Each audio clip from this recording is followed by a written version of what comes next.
and welcome to the first episode of Pagan Men, a monthly show by Pagan Men discussing topics that shape our identity as Pagan Men. I'm Dave. I'm Barrett. I'm Miles. I'm Brandon. I'm Saturn. I'm Last. Alright. So, tonight, we're going to establish some groundwork, and I think what we need to do first is kind of get to know all of our hosts here.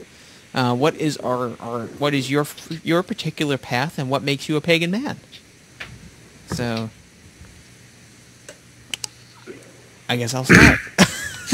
Well, in light of the recent drama, let's start with the definition of man. Okay, that's a better place to start. What is a man? Yeah. So, Sorry, all that I thought of was the Lumberjack song by Monty Python. I'm Lumberjack and I'm okay. Yes, that was pretty funny. Nice. I'm thinking a man is anyone with a penis. is the penis attached? We were trying to talk about this in the pre-show. Yes. Anybody with a penis attached to their body. It's an important distinction to make, given contemporary times. Yeah, I work with a couple of people like that. Generally, I think if it's a woman wanting to be a man, get the surgery. If it's a guy with a penis wanting to be a woman, get the surgery. Until then, you're a man or you're a woman. Like. Oh yeah, I mean that's something that especially when you're going from when you're doing the whole transgendered thing. It's not a one-step process. They go through a lot of crap. First you gotta basically be a transvestite. You gotta dress the part. Then you gotta emotionally live the part. Then they gotta put you through psych eval. And then if everything checks out, then they give you the requisite surgeries. Well, after hormone therapy and such too. Well, only if you go through really good channels. A lot of people just skip over all of that and have it done. And that's a horrible idea. I was going to say when it was first brought up that, a lot of people that have that done just want to be that. It's not that they feel that they are that. That's what they want to be. And that doesn't work. It always ends badly. I've known several of them. And you can't turn back once you switch already. Brandon, you're generating a lot of static there. I'm sorry. Oops. I'm driving over a bridge in the middle of nowhere, and truth, you may lose me here in a little bit. Okay, how about we hang up for you now, and then we'll add you back in about 5 minutes. Okay. Might be better. Okay. Cool. Bye.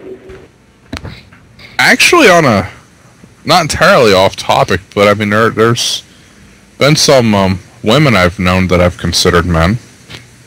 Yeah, and this is kind of like the interesting thing. We've seen pagan events early in the year that were trying to distinguish based on gender, and they were going by what your biological identity, how you were by birth, and this is the pagan community. People tend not to identify like that all the time. There's definitely people with female parts that are far more masculine than a lot of men we know. And, they are very much female, and they embrace female sexuality. They still have those female mysteries going on. I love how that's the polite way of saying they get their period. But at the end of the day, I mean, you can just be, they're one of the guys. So that's kind of an interesting conundrum to deal with. I mean, some people, I kind of agree. If you got the parts, and especially if those parts are functional, then you are well within the realm of being a man. But what do we do with those people that are very manly and aren't male?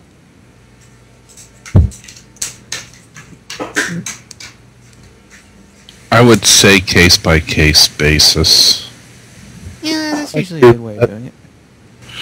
And I'm gonna, from a practical standpoint,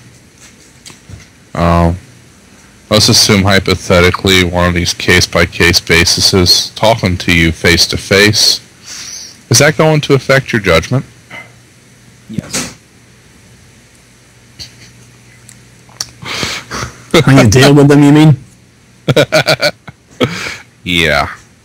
So I'm noticing there's a lot of hypocrisy in how people treat people based on other related factors, how it affects their judgments. So I'm thinking about moving to the mindset of field test, not just practical, you know? Well, Field test. Yeah, how would this unit perform under field conditions? So, in this case, under field conditions of how we're going to view the manliness or not manliness of somebody in front of us, let's assume this is one of these ladies, or one of these females, that is very much one of the guys, and they're right there in front of you. It's a male-only ritual. What are you going to do? I think that's an interesting thing because some people usually want to have gender roles in ritual because of raising masculine or feminine energies. Right, but there's other people who might work magic enter as working from the other side. I agree. And now, lots of people, when casting a circle, I just set people up in a circle as male, female, male, female, male, female to enhance a magical battery. What if one person in that circle is a preoperative transgender who was born male? If you clone this person, you will have a male clone because that's what the DNA is. But psychically and spiritually, a person works and feels and has this psychic imprint of being female. Well, I think also another thing is let's not, the world is full of grayscale, and there's some people that don't exactly fall into either male or female. There's some people that certainly what happens with them is, they might express a lot of masculine characteristics. There might even be a particular model of male behavior, but they raise feminine energies, they work with feminine energies, they identify as female. Exactly. And that's exactly how they do things. They might be aggressive, more aggressive than you would see in a female or expect of a female, but at the end of the day, they just call themselves female because they are. Yeah, everybody seems to believe that, men have masculine energy and women have feminine energy, when really there are very, very, very few cases where a person has strictly one form, because, your most masculine guy will have,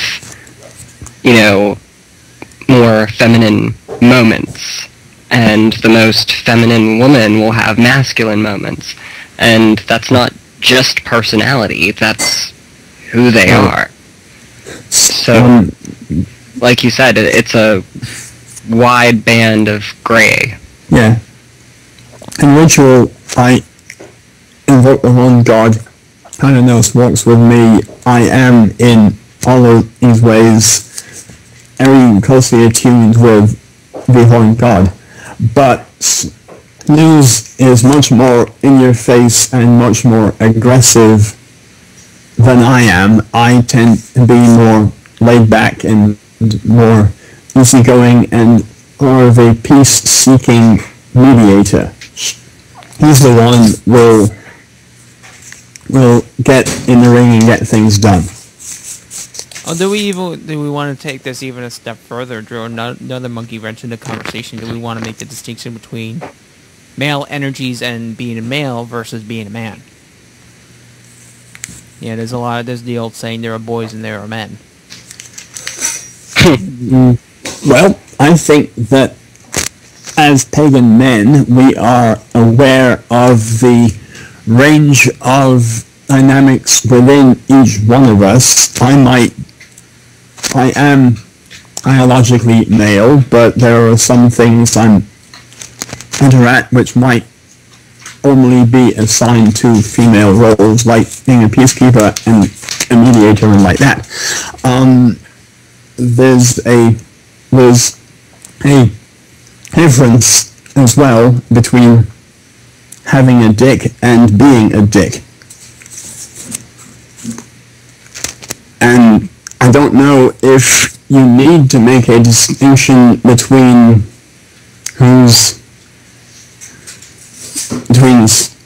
separating the men from the boys. That's a determination of maturity and attitude, I think, which is not the same as gender or orientation.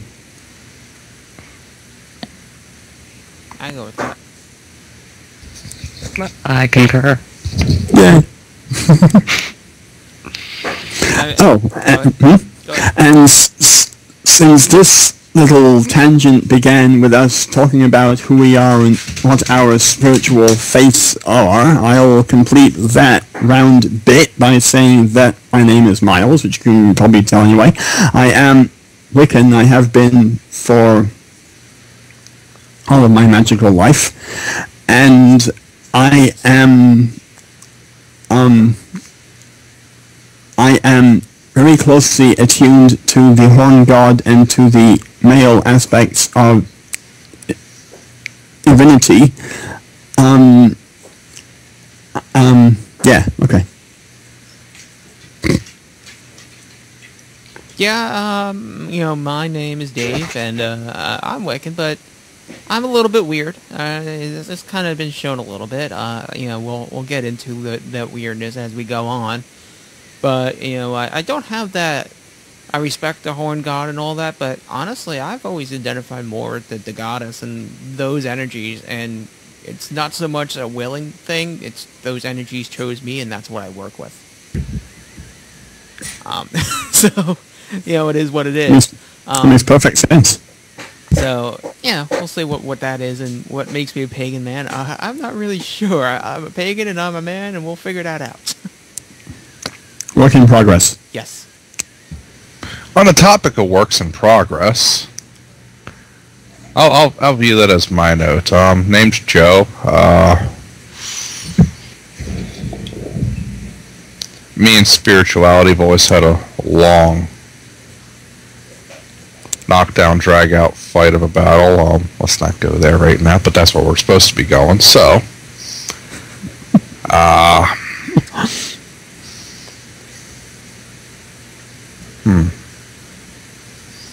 Well, in that case, let me help you to clarify that by asking you,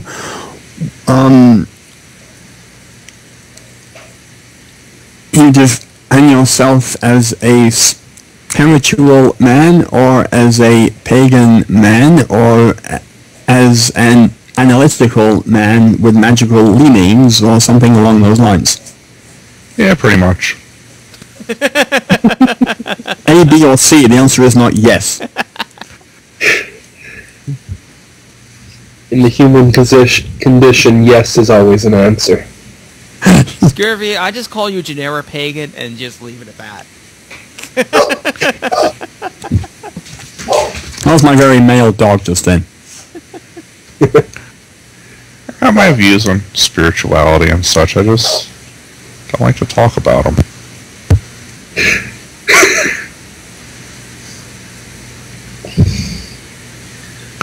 Oh, well, somebody else's turn. I guess me next. My name is Barrett. I am a heathen. My patron deity is Thor. I decided to follow him for his protective aspects as well as his lesser known tradesman aspects, which I respect.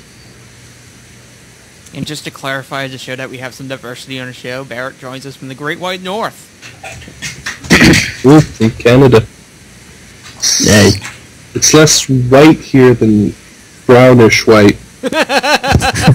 Winnipeg. I guess I'm next. I'm Saturn, and I'm a creationalist who follows 3 deities, although they have quite a few different names and aspects. I simply think of them as creation, life, and chaos. Okay. They have genders? Yes. I'm just trying to I think of see chaos as having a gender. I'm Male, trying... of course. I don't know. That sounds kind of female to me, but Well, of course, I wouldn't and say... every woman would see him as a him, and every man would see chaos as a woman, for the most part, but I'm not for talking me, all month. I see chaos. Nice. Sounds to me like you're actually more harmonic than Wiccan or heathen or one of those things. You seem to deal more with conceptual archetypes than with specific named deities. Primal forces. There you are, primal Yep. forces. You're a primalist. If you have to put ists on the back of everything, I guess you're a primalist. I suppose that works. Sure. Okay. Yeah.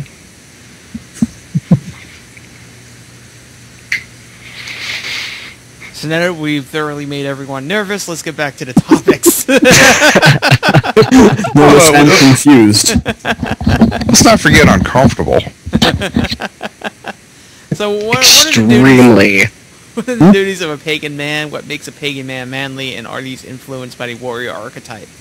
Well, I'm just going to start with, I think the warrior archetype is going to be an underlying theme of a lot of episodes of this show just because it comes up so freaking often in pagan belief as far as males go. I don't even know where to start with the warrior archetype, so I'm just going to start with duties of a pagan man and hope we can navigate through this path over the long term. Okay. I don't know what the duties of a pagan man should be. Somebody answer. Well, let's see. Today, there's... I hate to use the term gender equality, but I'm going to substitute the word more cultural gender mobility between roles. Intermobility? Okay, and that's you can have a woman that's an active duty vet there on the front. You can have a man who's a nurse or a homemaker. I mean, there's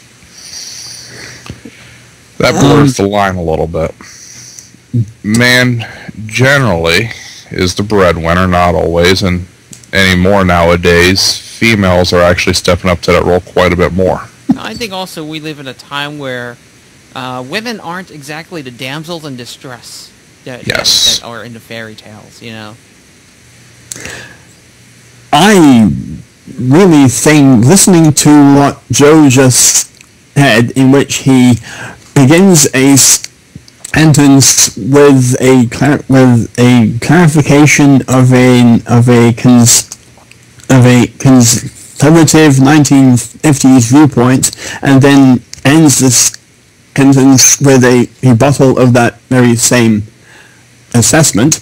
I think it's more safe to say that as pagan men, as pagan men living in 21st century paganism, I think it would be unfair of us addressing contemporary pagans to go assigning outmoded Christian-biased role models based on gender of the man is the breadwinner, the woman is the homemaker, and these things.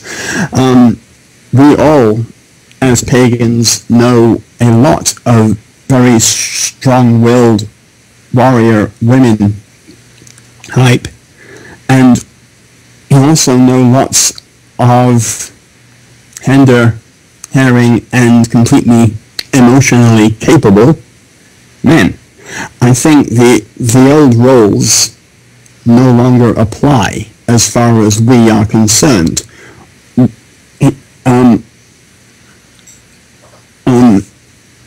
Because we don't have to answer to the outmoded stereotype of the male monotheistic father god figure who rules over women. I don't think that applies to us as pagans. I think that we are as much warriors and as much caretakers and as much breadwinners and as much homemakers as anybody else, irregardless of gender.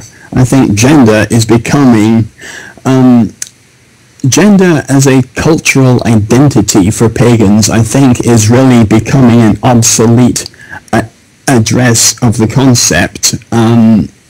Gender as personal identity and personal relationship with the divine, I think, is more relevant on the individual standpoint. How do you feel about your relationship with the gods and so on, than cultural gender roles? We've been trying to rewrite those for the past 20 years as pagans. I think the big problem we're trying to have here, trying to define the role of a man, is that so much of a role of the man in the past has been defined off assumptions about the role of a female. And those roles have changed. Right. So now it's like, well, sorry, So- somebody forgot to update this document. What do we do? Well, I think that's why it's good to have this podcast topic, because we are joining in the ongoing progressive debate of trying to redefine what we are and what it means to be pagan men today. If it weren't a question, we wouldn't have to be sitting here having this debate now. It would all be written in stone, and we'd all just say, it says this, and so it's this, we're done. It's not that. Now, do you think maybe we can pull the identity of a pagan man from what those roles should be from the how we view the male deities? Oh dear God. Exactly, there's one. No pun intended. No pun intended. Right. Well, thinking on, let's see, the male god, the male pagan god archetypes that we've known for years and years and years are based on primal or ancestral definitions of what it means to be god and male. I'm thinking of Dagda and his mighty club, and all the women swoon when he swings his mighty club. I'm also thinking of, well, same parallel, Thor's hammer, but we do redefine gods with each ongoing generation as we need them to fulfill the roles that we face today. The definition of Dagda or Thor or Kronos that people wrote about 80 years ago might not fit the way we need to see these male pagan gods today. An example of this ongoing transformation of gods is a debate I overheard about, regardless of what the elders of the Christian church might say, would Jesus be okay with his followers being gay? I think the answer is yes, even though the Christian elders vehemently protest the very concept of homosexuality. Not only do I think he would not care, but I think he would probably bitch slap most of his followers. If they protested the concept? No, just because they're doing it wrong. Okay. You know, Christianity is supposed to be Christ-like. Quite a few Christians do not behave Christ-like. Well, let's look at this from a peer pressure point of view. Okay, from a peer pressure point of view, you're not considered a male unless, or you're not considered a man unless you're reasonably self-sufficient. Financially, you know, have a job. Okay, so basically we can take the Craigslist approach to this. Let's look at what women are looking for in a Craigslist ad, and like, you must have your own car. You must not live with your parents. Why not? It's a good field test. Is there anything better I on the honestly board? think that's actually the best approach we've had so far in this show. I mean, that's, Are you a Craigslist man? well, I mean, look, the compare and contrast through the ages didn't work out so well, and How do women define a man? Oh, that answers it. and honestly, if you look at lore and all that stuff, I think quite a few of the female deities meet today's standards of a man. Kind of scary. So let's look at a peer pressure and what you actually need to do to get by in life. So, so what we got? Willing to commit, no kids, have your own car, have your own place, and have a good job. Okay. No baggage, emotionally or financially. Well, that's more for dating, but I mean, let's say if you got kids, you're taking care of them. Being a provider. Yes. Paying your child support if you got it. Raising them if they're with you. You know the deal. Hey, there's a Peter. Yeah, lost my ability to speak there for a second. Yeah, that's my job. So, is holding up the responsibilities if you have them. Yep. Whatever they might be. If you have kids on child support, be able to provide that child support if you're with someone who needs a shoulder to cry on, or needs a light bulb changed or a bug squished, be able to do that without whinging about it. I'm out. So basically, it's basically be responsible, keep your promises, and I think the third thing that can be implied by all this is the only way you're going to have all these things like having a house and having a car is through discipline. So, you know, responsibility, discipline, and keeping your promises. I see a spider. I yell for help. Hey, there he is. Yeah, but you might just be arachnophobic. I am. Deeply. I am too, and that's why I bought a tarantula to help me overcome that. Yeah, one of my roommates bought a tarantula after I told him not to. The hamster ball went in the microwave. I'm sorry? I threw the tarantula inside its little hamster ball into the microwave and turned it on. You did not. I did just too. sadistic. That is not cool in a lot of different ways. I'm sorry, mate, but that's horrible. My definition, I want to add something here. My definition of a man has a code of ethics, a code of honor. He's not going to make other people do his work for him. He's going to own up to his responsibilities. He's going to treat people right. Okay. Yeah, I just wanted to add that in. Yeah, that makes sense. I mean, you know, the actual codes might vary from culture to culture, you know, geographically, but yeah, fundamentally that seems to be an underlying theme, to have some sort of code of honor that you have opted to live by and you have chosen to uphold and stick to.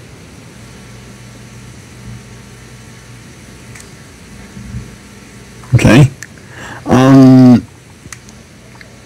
Anthony offer these 9 concepts and see if these work. In being a man, pagan or otherwise, can you be looked to providing valor in adversity, truth in speech, loyalty in service, humility in bearing, charity in compassion, prowess in action, defense in need, justice in judgment, and honor above all? You're speaking of ideals. I am speaking of ideals. Yeah, but I mean, we could argue about the quantity of each one of those that you should do, but Right. I think the quantity of each should be greater than 0, even if it is infinitesimal. You know, again, all goes on local culture. True.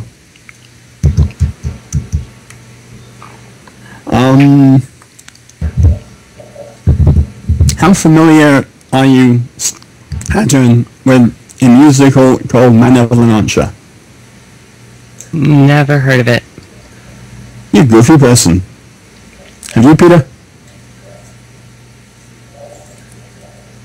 I presume he's on.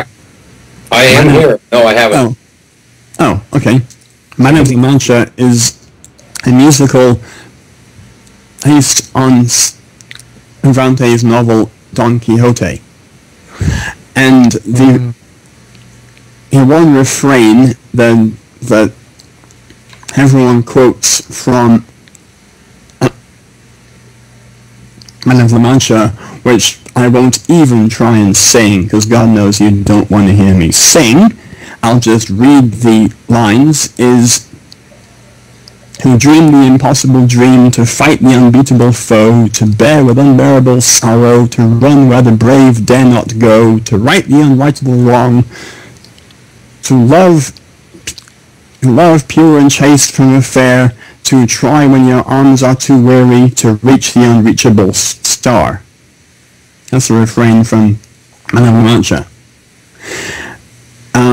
That's one man's perception of what it means to be a man and a dreamer and a warrior. And men be both dreamers and warriors.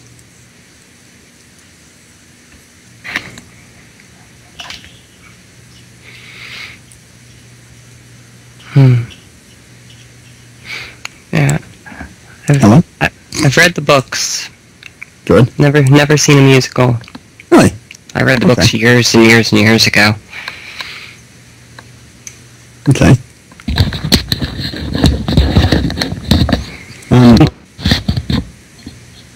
If you want to cross-reference where I'm getting these from, the 9 things I just read, as well as a refrain from La Mancha, I'm actually reading those off a website of a pagan men's group called the Royal Order of the Knights of Herne, Herne. If you want a website, it is rokh.info.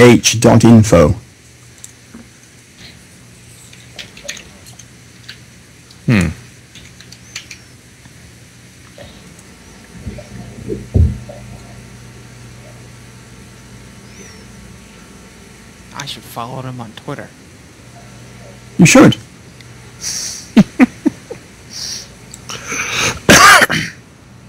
We should make Peter do the uncomfortable introduction now. Yes, it's your turn. Hold on, I missed that. Do the uncomfortable what? Introduction. Oh yeah. Hi. No, that was the So this easy way I'm not the only one that had to suffer? I'm asking for, how do you define yourself spiritually, and what you think defines you as a pagan and as a man? Okay. 1, I'm in service to the goddess. Two, I'm in search of identity. I consider myself a Wiccan warrior, and that involves codes of honor and codes of defense and taking up fights that other people won't fight and standing my ground when it's not popular. Like all those things I just read. Yeah, I'm just not as eloquent as you are. That's okay. I'm kind of a plain, put your dirts in the hand kind of pagan. Other way around, put your hands in the dirt. Well, But I just got a manicure.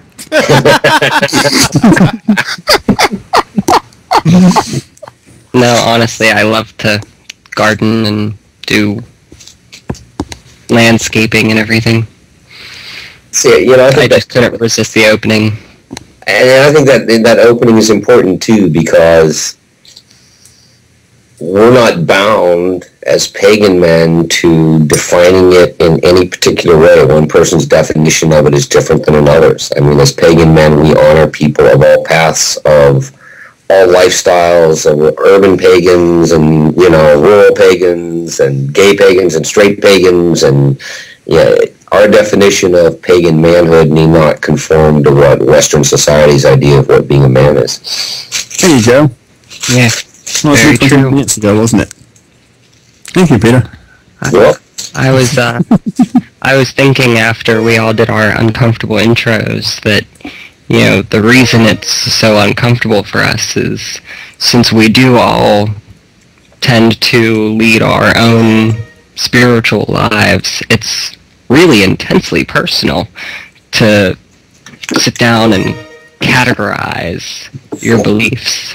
You know, we're all open about talking about them, but standing up and just listing them off is just a very intensely personal thing to do.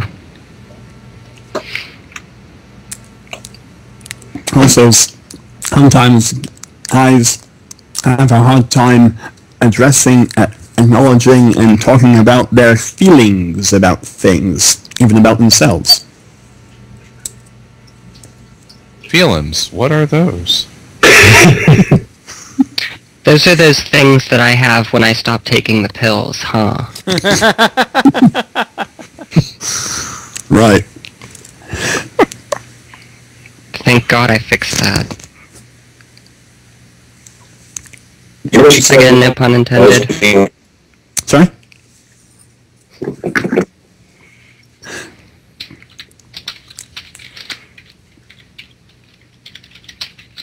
At work, my boss has a poster up on his wall. It says, breaking your fingernail, that,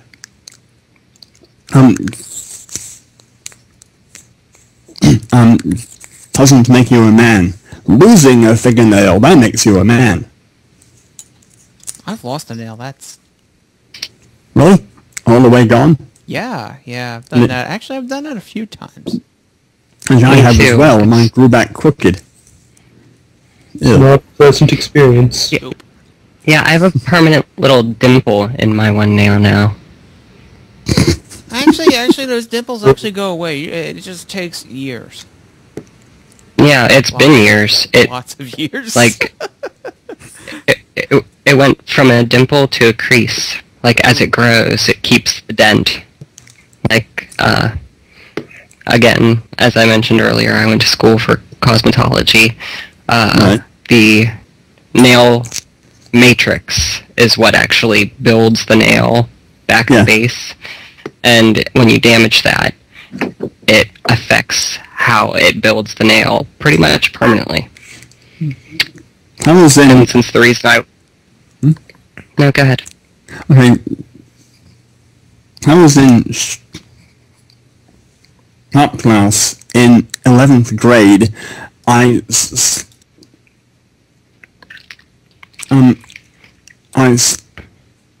smashed off the fingernail of I'll try again. I was in top class in 11th grade, and I slashed off the fingernail of my right index finger on the bandsaw blade. it just went blink, and it was gone, just like that in a flash. I didn't even see or feel it go. Well, luckily it was right off. Well, I mean, that's... right, it was just gone like that. There was mad blood everywhere. Yeah. There was enough of the nail bed left that it did gradually grow back again, but the nail grew back slightly crooked, so the nail seems to be creeping over the end of the side of my fingertip. Now, what's odd is that my left index finger nail has begun to twist and creep over to the side in an exact mirror image of the right fingernail all by itself. So, the joke I make is that I have reprogrammed my DNA using a bandsaw. How fucking manly is that? You altered your DNA with power tools. I did. That's more testosterone than I had. More power! Up to that point. Yeesh, that's some pretty careful splicing, mate.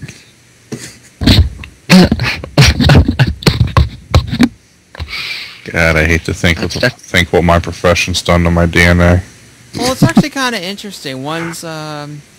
There's your DNA, and then the thing that scientists have found in the past couple of years is that actually experiences you had in your life can influence your DNA. And they usually find a really strong correlation of children of Vietnam vets, people that have seen combat action. Their offspring tend to have the PTSD, even though they've never been exposed to anything that should give them PTSD. Kids have that too? Yeah, and they were like, well, that's kind of an interesting correlation. So they researched it. Okay. I didn't know that. Yeah.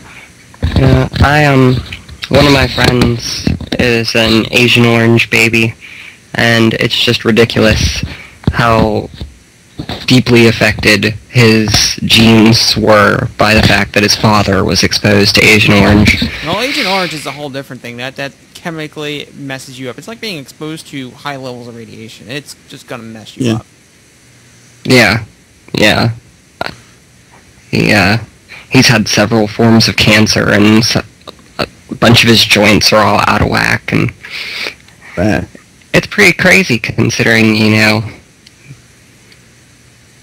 man created that, and it allows the destruction of DNA that passes on to the offspring. Yeah, there's a lot of really, really bad stuff about Agent Orange that even here in the States we tend not to see too much. I mean, you got babies being born without eyeballs and all kinds of freaky looking stuff going on, and it's like, wow, these people gotta deal with that. Yeah. I remember,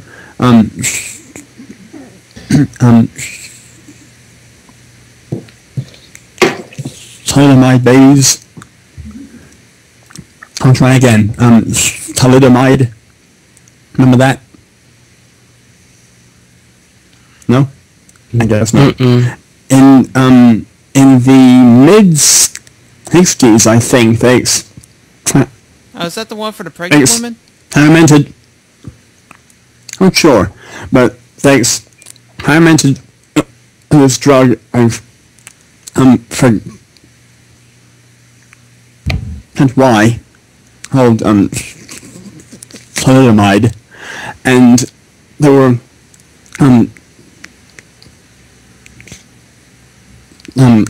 babies born like misshapen arms, or they would have the hand off the forearm with no elbow and things like that. They after using it once it became obvious that this drug is really, really, really very dangerous. It's outlawed now, thank God. It was for, I forget why they used it. I also forget now why I mentioned it. Oh well. Must have had a reason. There.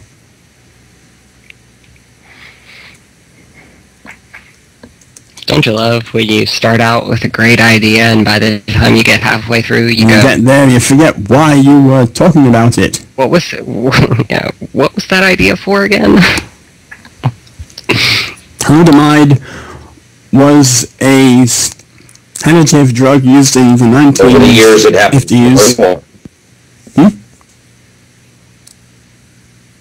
Or say again, Peter? What's that? I was just commenting that those moments happen more and more over the years, forgetting what you were talking about. Yeah. Okay. I'm screwed. Let's see. I hear that it was yes, it's a morning sickness thing. That's what it was. I've heard of... yeah, that's right. Well, I remember that. I never knew the morning sickness thing was invented by Nazis. That's kind of interesting. Invented by Nazis, tested by Jews. Yeah, I was just going to say, Hitler was a pretty evil person, but he did make a lot of medical advances with his inhuman human testing. Well, when you throw ethics out the window, lots of things are possible. Sure. Ethics, morals, nah, it's more fun just to charge ahead and watch what happens. I was recently told that I don't have morals, I have values. I'm still trying to process that one. What does that mean?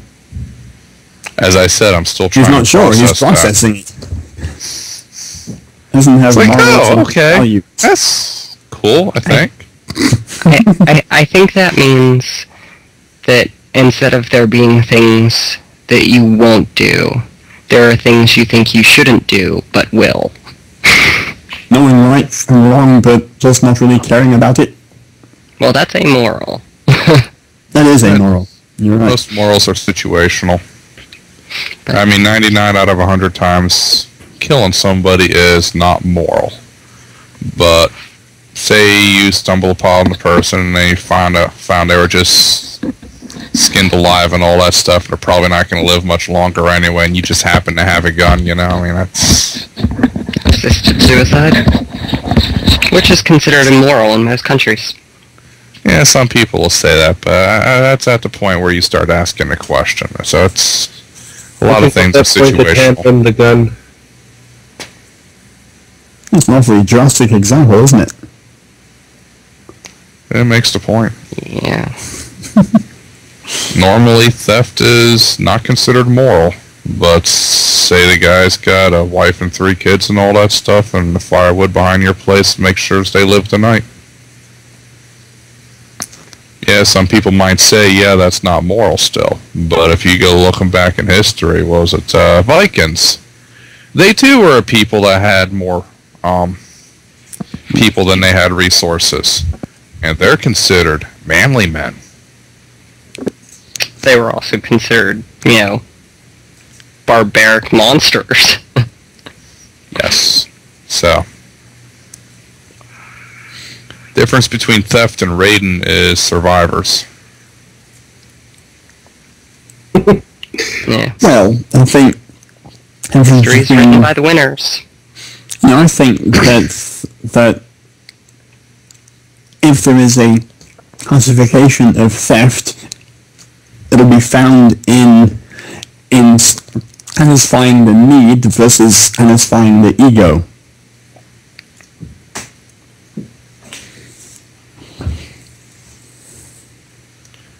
True. Well, true enough, but I tend to define theft as just taking something that don't belong to you. Right. So. Well. on the topic of heathens and raiding and all that stuff, are pagan men more manly, as manly or less manly in comparison with overall mainstream society? Different case-by-case basis. Yeah, it depends who you ask. Depends what tradition you ask. That by mainstream society standards or someone else's? Right. Is the mainstream society as in a football team locker room or in a Broadway chorus line locker room? I've noticed, and this is more observation on my part, it's not so much more or less manly, they're more familiar with all aspects of it. And that right there tends to lead them more, I'm looking for words here and I just can't find them. Well, I think that are pagan men as manly, more manly, or less manly in comparison to overall mainstream society? The first obvious glib answer would be that overall mainstream society includes women and therefore more manly, because we're only talking about half the equation. But, well, I would say more well-rounded and more able to perceive the needs beyond their own field of vision, therefore more capable and more adaptable, and therefore I would say more manly, because if you want to limit manliness to what you can personally wrestle and kill to eat, if that's how far your concept of manliness extends, then more manly as in more capable than the narrow-minded barbarian outlook. That's me thinking on the fly. I don't know. I would have to say that mainstream society probably views the pagan male group as less masculine, strictly on stereotypes. I think... Strictly on stereotypes, the mainstream world views a pagan man as gay. So, that's true, because we... Well, because actually... record, I'm straight. Because we acknowledge... If we acknowledge the importance and the vitality of women and of the goddess, and we do not see ourselves as dominion over women, that's because we have a penis. Therefore, I think mainstream male perception would see us as less manly from their moral compass, if you will. Well, thinking about from another perspective, most pagan men are more, how do I say this? They don't repress, they don't repress their feminine aspects, and that leads to, well, a more balanced life. Well, let me ask you three simple questions which have yes or no answers. If you had to, if you were asked to do so, would you change a baby's diaper? Yeah. Yes. That sucks, but yeah. Is there anyone else around? I will give you one piece of advice, though. If in mid-diaper change, if the baby should start screaming again, you don't pick him up to hold him. Because even though that normally fixes a screaming baby, sometimes it means they're not finished. Right.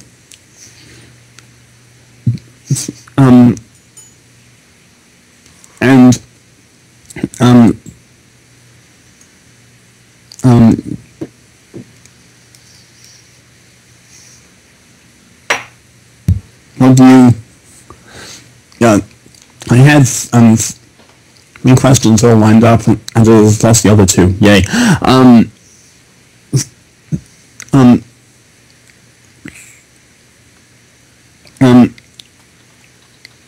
If you're asked to help with some kind of an engineering work like designing and building a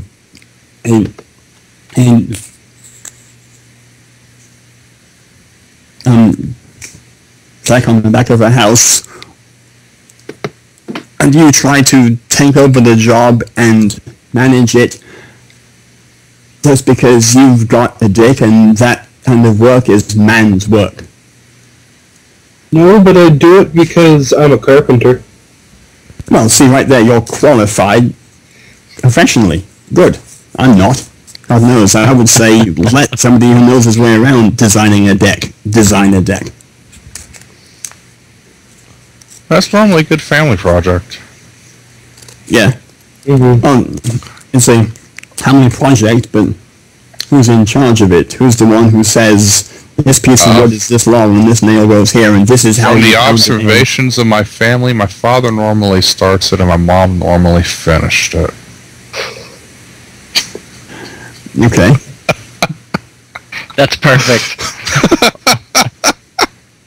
And the third question was, would you, if you had to, be the cop who goes to the door to tell the mother that his son has died in a car accident?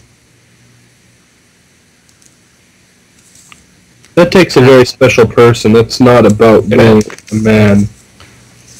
I'd have to say, I'd have to be in that situation. Yeah. I could do that.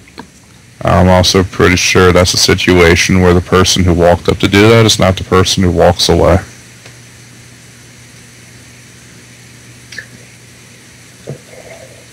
Okay. I haven't done the cop part, but I've done the notification part. It's not pleasant. Yeah. Yeah.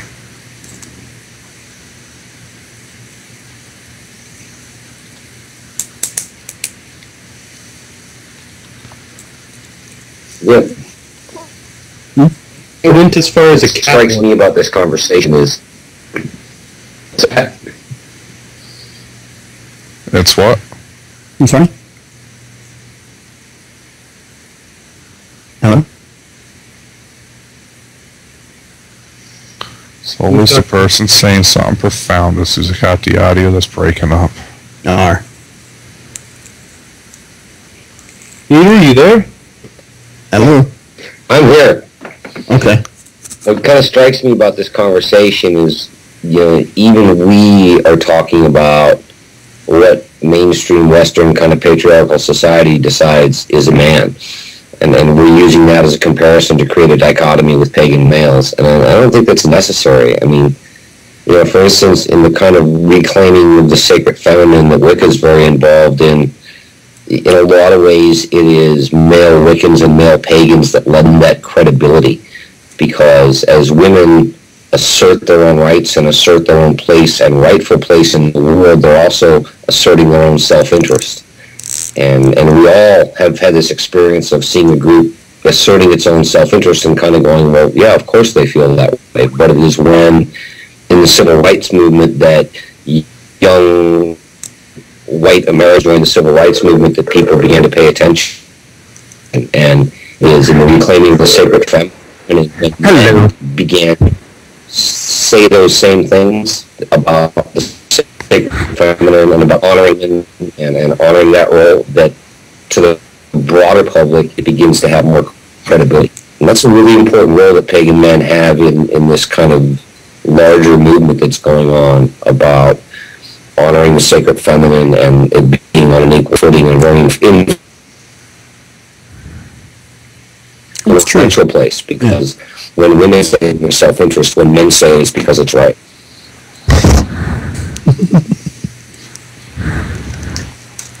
And that would be my definition of manning up.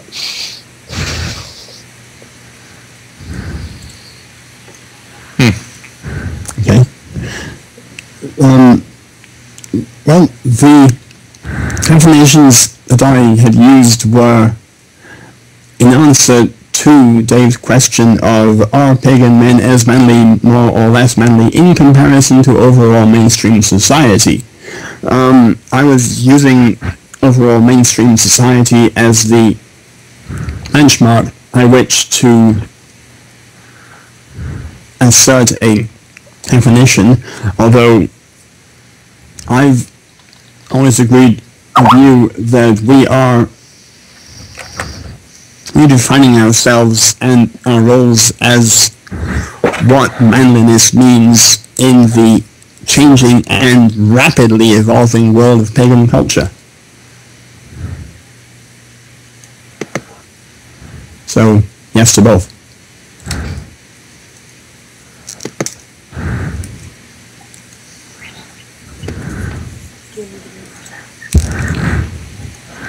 Brandon's breathing. Brandon's breathing Sorry. really heavily. That's okay. Don't breathe anymore. Good sign. Like he's, I'll move it down so it's not right in front of my mouth. there you go. Oh, okay. So, it was an interesting trip home. Hit some little bit of a thunderstorm. So I've been running around here trying to get back on. That's okay. On the topic of manliness and all that, even though it's slightly off topic, I'm noticing that the people who are closest to qualifying for disability, where I'm employed at, are also about the first ones who are willing to do something stupid. I'm wondering if there's a correlation. Darwinism in action. Yeah, I slipped through on a loophole again. Well, the famous last words of a redneck, "Hey, hold my beer and watch this," are usually said by a man. I've seen a handful of females do that too, but yes, it is normally a man. Do men, you think, feel that they have something to prove or they have something to show off? And they feel a need to prove themselves to their peers? Well, that you can go back all the way to the way the animals do it, like bucks bucking heads in the wild. I hate wee-wee contests. That's because you always lose, booyah! Sorry. That was completely unnecessary.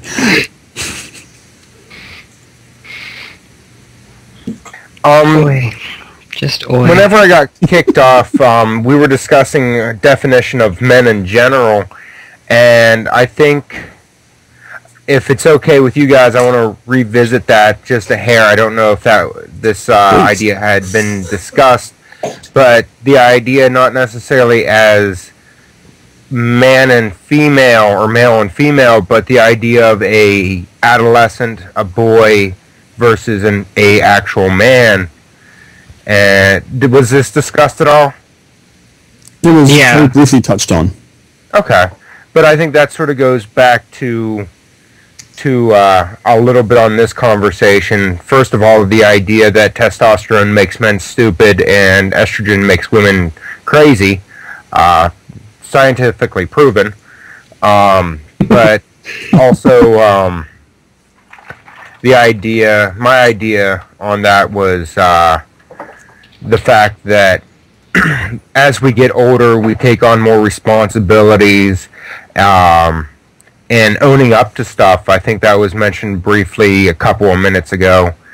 And I think part of being not just a pagan man, but a man in general, is that growing process, that realizing that you are no longer a child, that you have responsibilities, you have to do certain things, you have to support yourself, and at times other children, significant others, even up to a group of people, whether it's you're looking at tribal, community, so on and so forth, and basically being a productive member of society. And there are males out there that don't necessarily fit into this category, that they are humans and they are of the male species, but I would not consider them to be a man. Okay. If that's... That would be the sort of 40-year-old reference. teenagers we all see. That's right. I like that you refer to men as a species. There's some words in the chat room I'd like to work on defining: maturity, responsibility, and honor. Mm-hmm.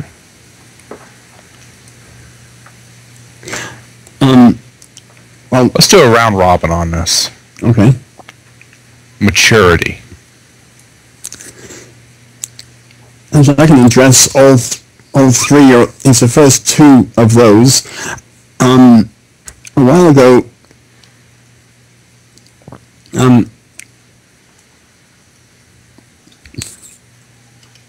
was involved in a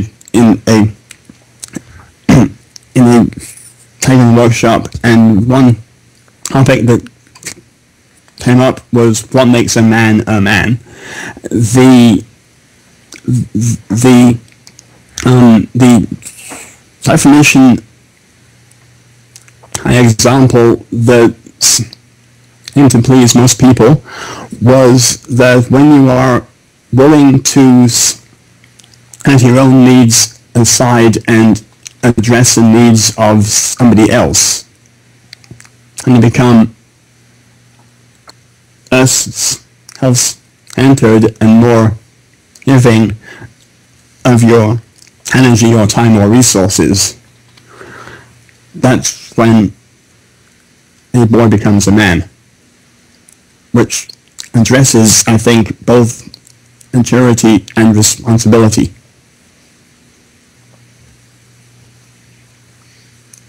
Okay. How How about I'm sorry. honor?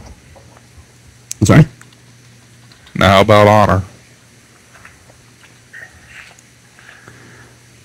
Well, I think that is an easy definition of that is knowing right and wrong and walking your talk.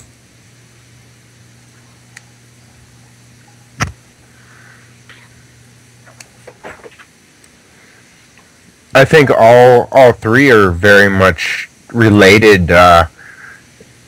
To have honor, you must have the maturity to understand responsibility and do what that has to be done.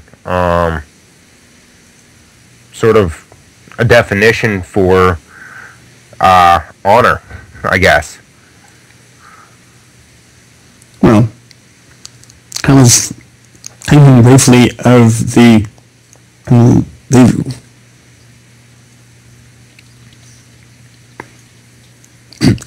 of the Western version of honor, as in doing your duty, as the Asian or Japanese version of honor as saving face. I'm thinking of a scene in Crikey. I think it was James Clavell's book. Crack. I'm the book now. I'm missing all the words. Samurai, I think, something.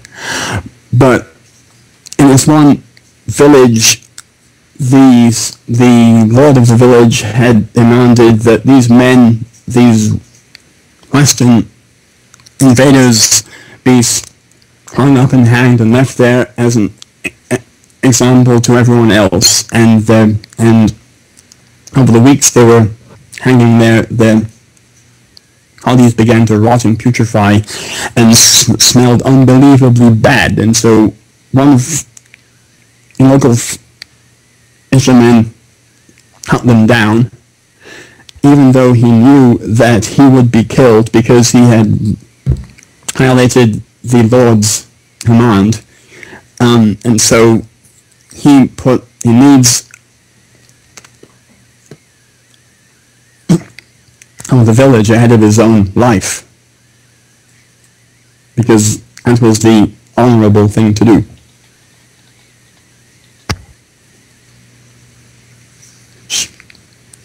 Hold on, Mr. Burke, I remember now. James Clavell's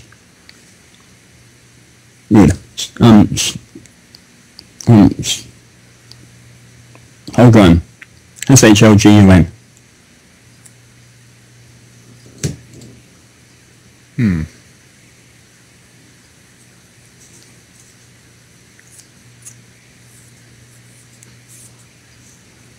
I miss Amber's crickets.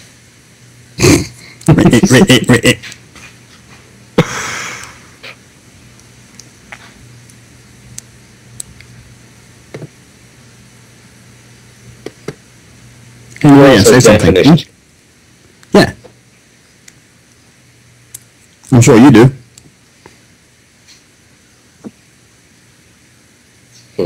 See, maturity.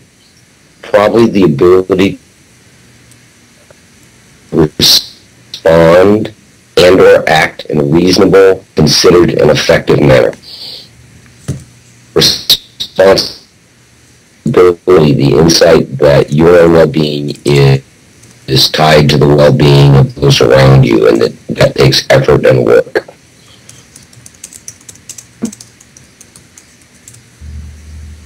Honor.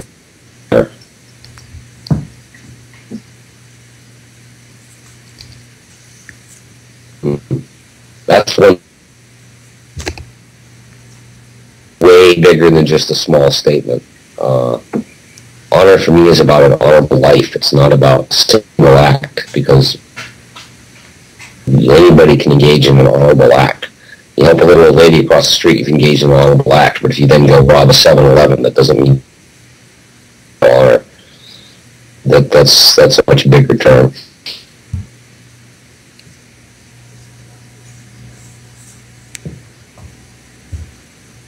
Oh, yes, Peter.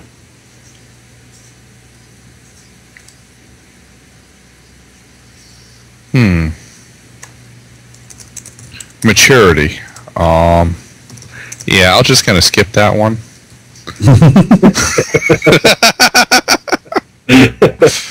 I don't think we want my definition of maturity. Or it's highly sought after for amusement value. Responsibility. Well, I think we already went over that one. If it's yours to do, do it. If it shouldn't be done, don't. Okay. Knowing right from wrong? Yeah. Honor. That's a tough one. I mean, it's... Yeah, poor Peter. I think honor touches both in on your trade, how you live your life. Pretty much, the definition I use is find a person who would hate you. Who would hate you with a passion. And ask yourself this: are you living a life that they will grudgingly respect? Well, if they hate you that much, nothing that you do will win their approval, because they want to hate you. And they've programmed themselves to hate you. Whatever you do, they will find... Whatever you do, they will find a way to justify their negative opinion of you. That's not true in all people. Some people who are just out and out in a blind hatred, yeah, but we're talking someone slightly more enlightened than that. If in talking about honor, you can look at something as simple as a handshake and define honor. First point of this is, can people trust you at your word with just a handshake between you, no contracts, no any of that? The second thing, my second point here is, the handshake started when, way back in medieval times, when people would put their hand out to show, I'm not carrying a weapon, I'm not going to stab you, we're talking, we're not fighting. Like, can people trust you? Are you an honorable person? Right. It goes both ways, doesn't it?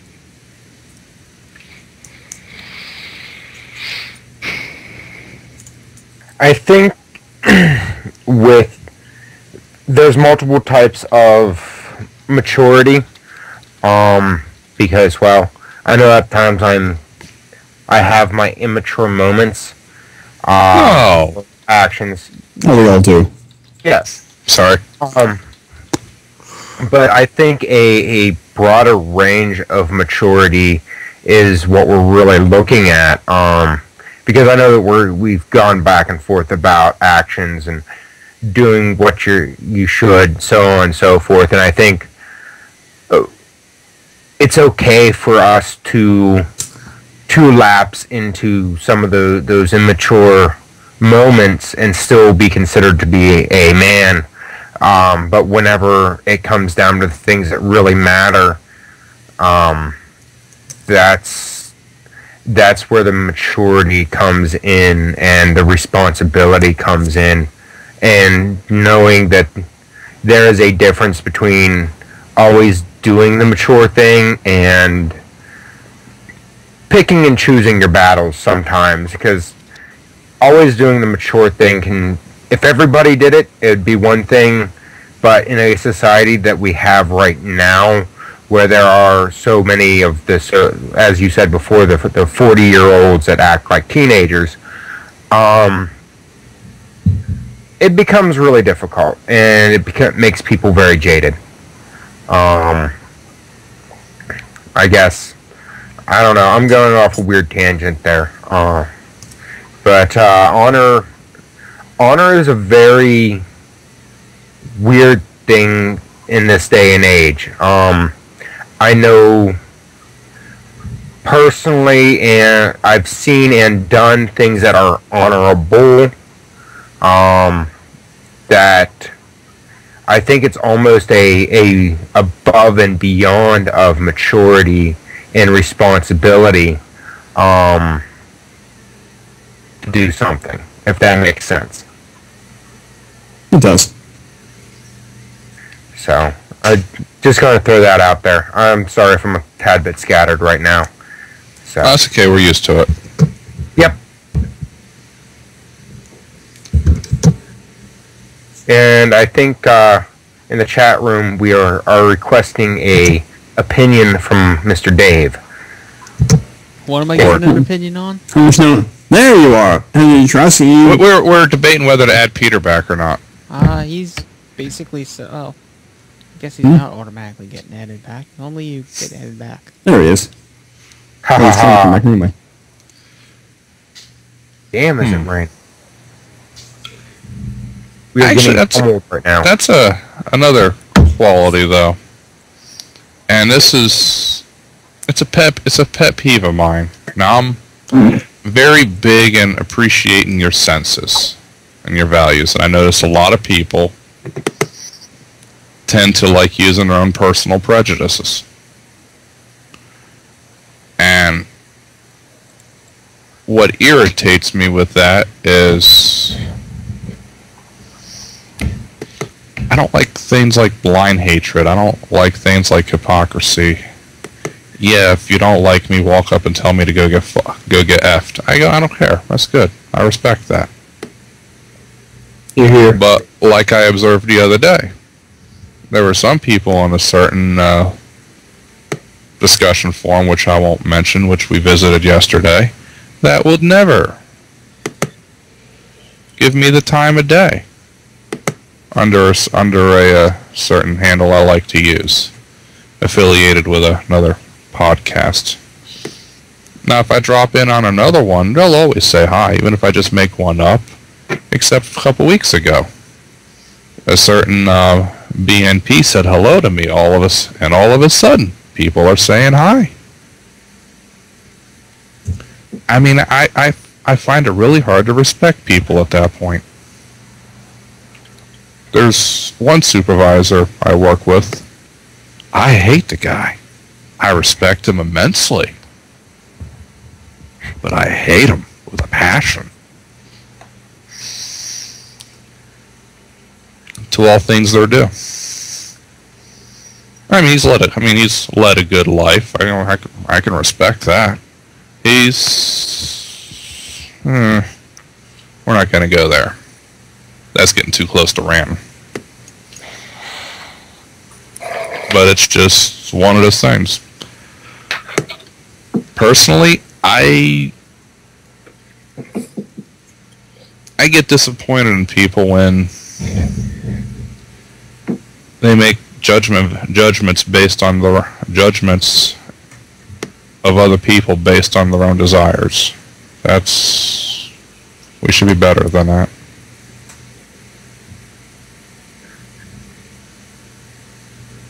Respect somebody for their respect somebody for what they have done that is respectable, and dislike somebody on their character flaws in general that is an overall seen as a character flaw. Dislike somebody because they are a bigoted,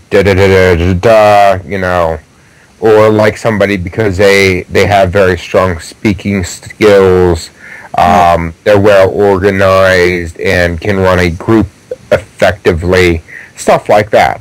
Is that sort of where you're going with that? Well, I'm a big believer in giving credit where credit's due. I look at it this way. Every person I meet can teach me 2 lessons. You can teach me one thing to do in life and one thing not to do in life. I can look at any person and find at least one thing I like and one thing I dislike.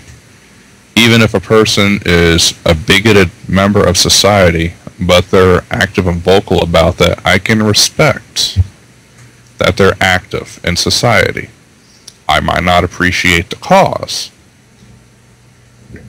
but that one component there I can respect. Give credit where credit's due, otherwise you blind yourself. Does respect have to be earned then? Absolutely. That's a double-edged sword. Well, everybody earns a little bit of respect just by breathing, but sometimes people only get a little bit of respect.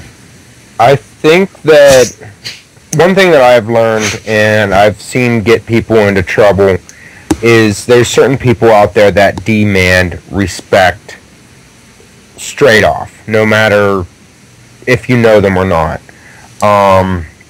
I think that there is a good point in that if you do not know somebody, that you should respect them, and that is going back to our 3 main topics that Scurvy had brought up.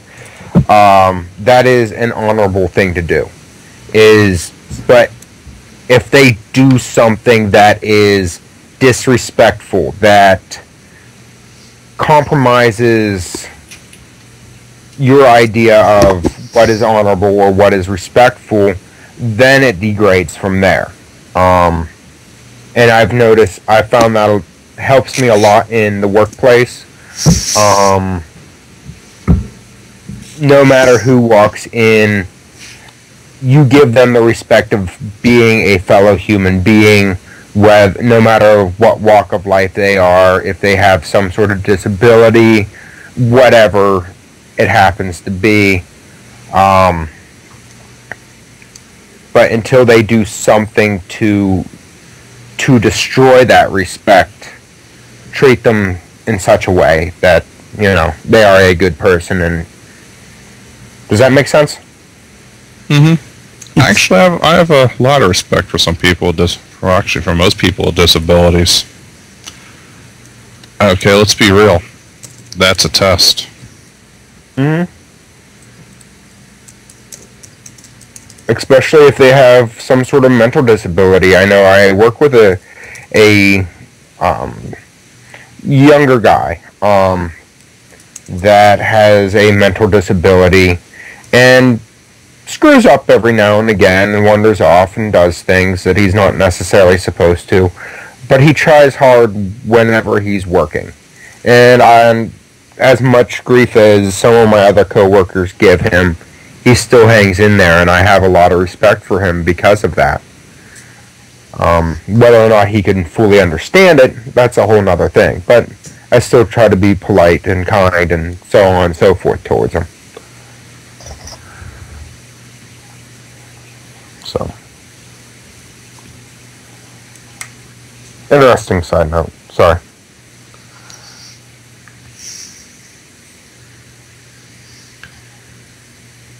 Alrighty.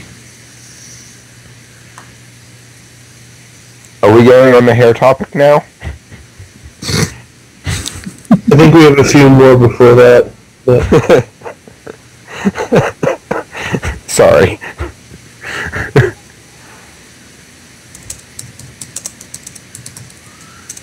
so Dave, tell us of this Kaya fiasco. At least I see him. The Kaya fiasco. So at PantheaCon 2011, what happened is that there was, rituals at PantheaCon for the most part seem to be pretty open. If there's also true rituals where you can attend even if you're not Ashutara. There's a lot of rituals. I mean, unless it's specifically stated, it's pretty much open to everyone. And this ritual, it was pretty much clear that it was for women only. It was a woman's ritual. Problem is someone who wasn't born female, but had become female, was part of the ritual. And I've heard different tellings of the story, but my understanding is that they actually went through the whole ritual, and then they found out that she wasn't born female. And then apparently all kinds of crap hit the fan. And it's like, well, that kind of just reminds us that gender identity isn't quite a binary thing.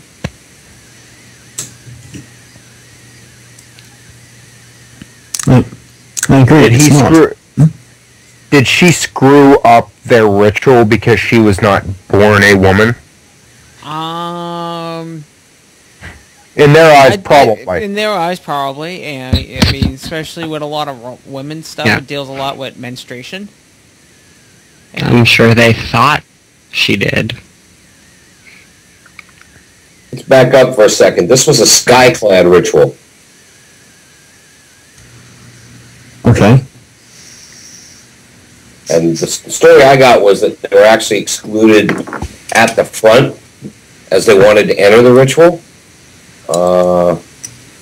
Come As You Are Coven is a coven based in California, run by a high priestess named Rabbit, and she actually has 3 different covens there, one that's all male, one that's all female, and one that's mixed for anybody who wants to.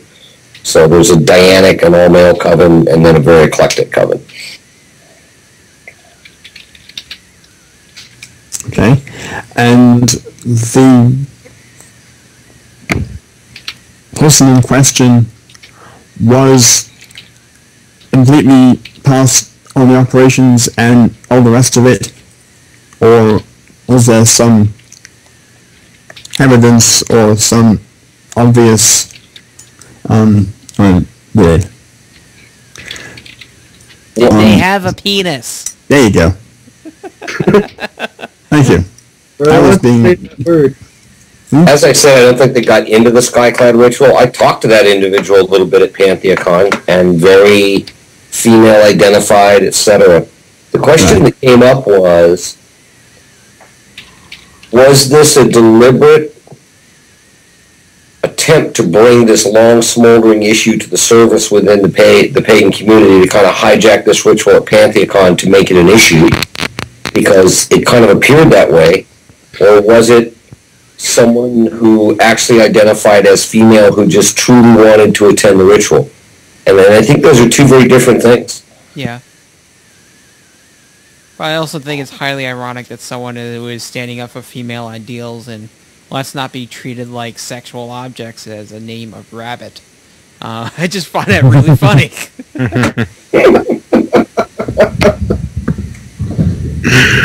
No comment.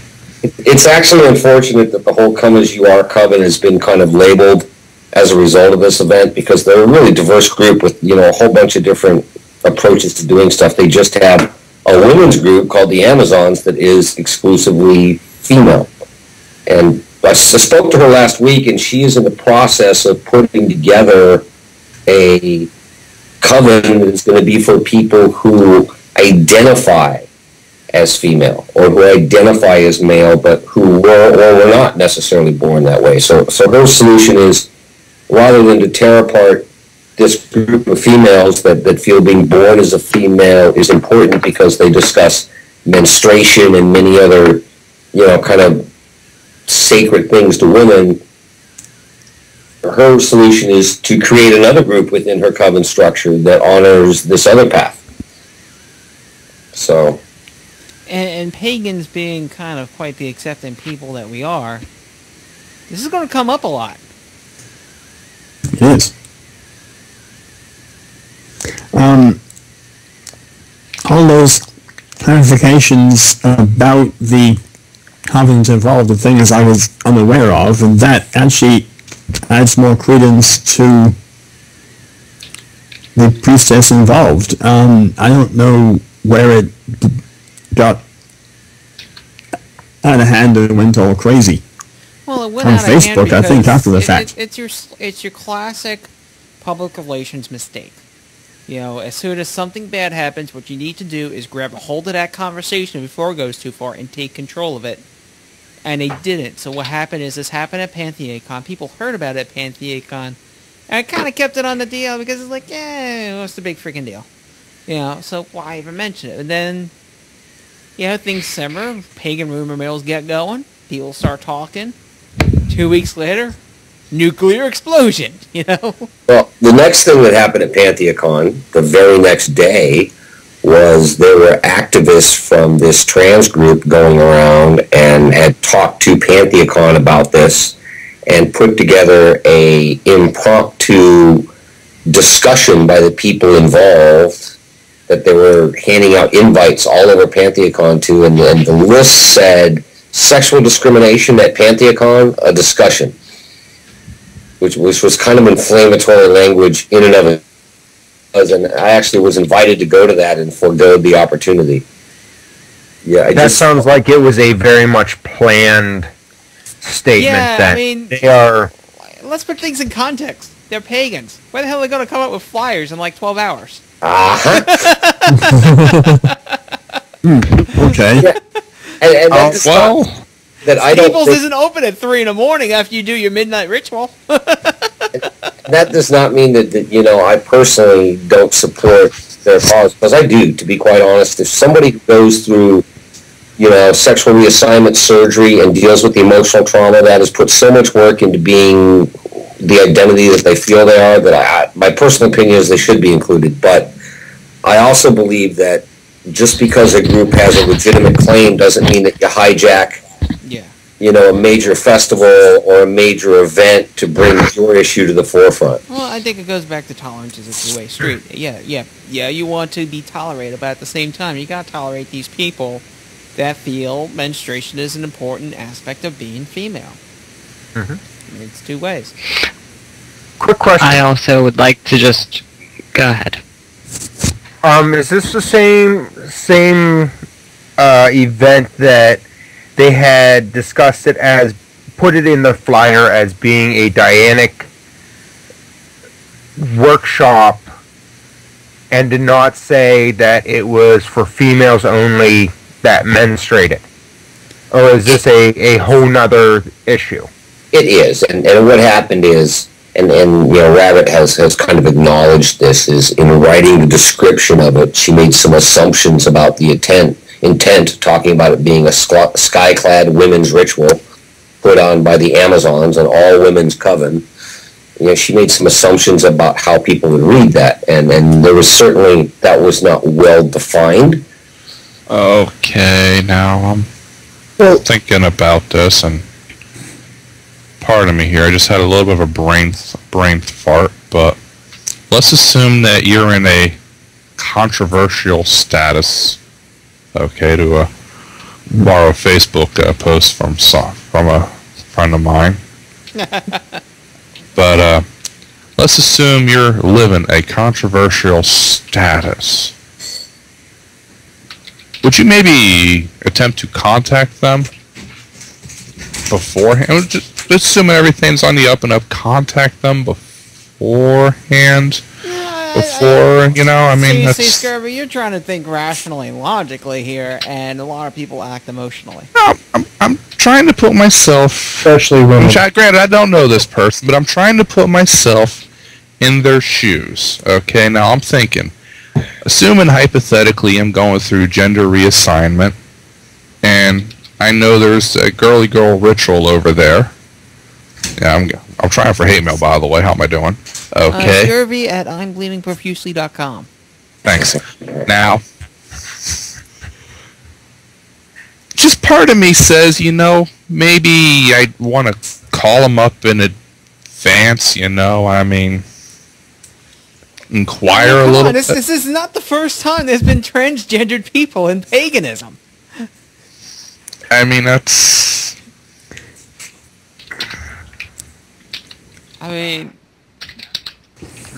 Yeah, it's good that we had this discussion, and now we're reminded of these issues, not so much aware as reminded. But at the same time, why don't you just ask instead of having such a hissy fit? Seems to me what it created was a real blow-up where, for example, a big-name pagan who's been central to creation of the Dianic movement made some comments that were very inflammatory and was unable to express her intent because she used really poorly chosen language because she was upset about this. And it took like 2 weeks after PantheCon before people started having reasonable conversations about this again.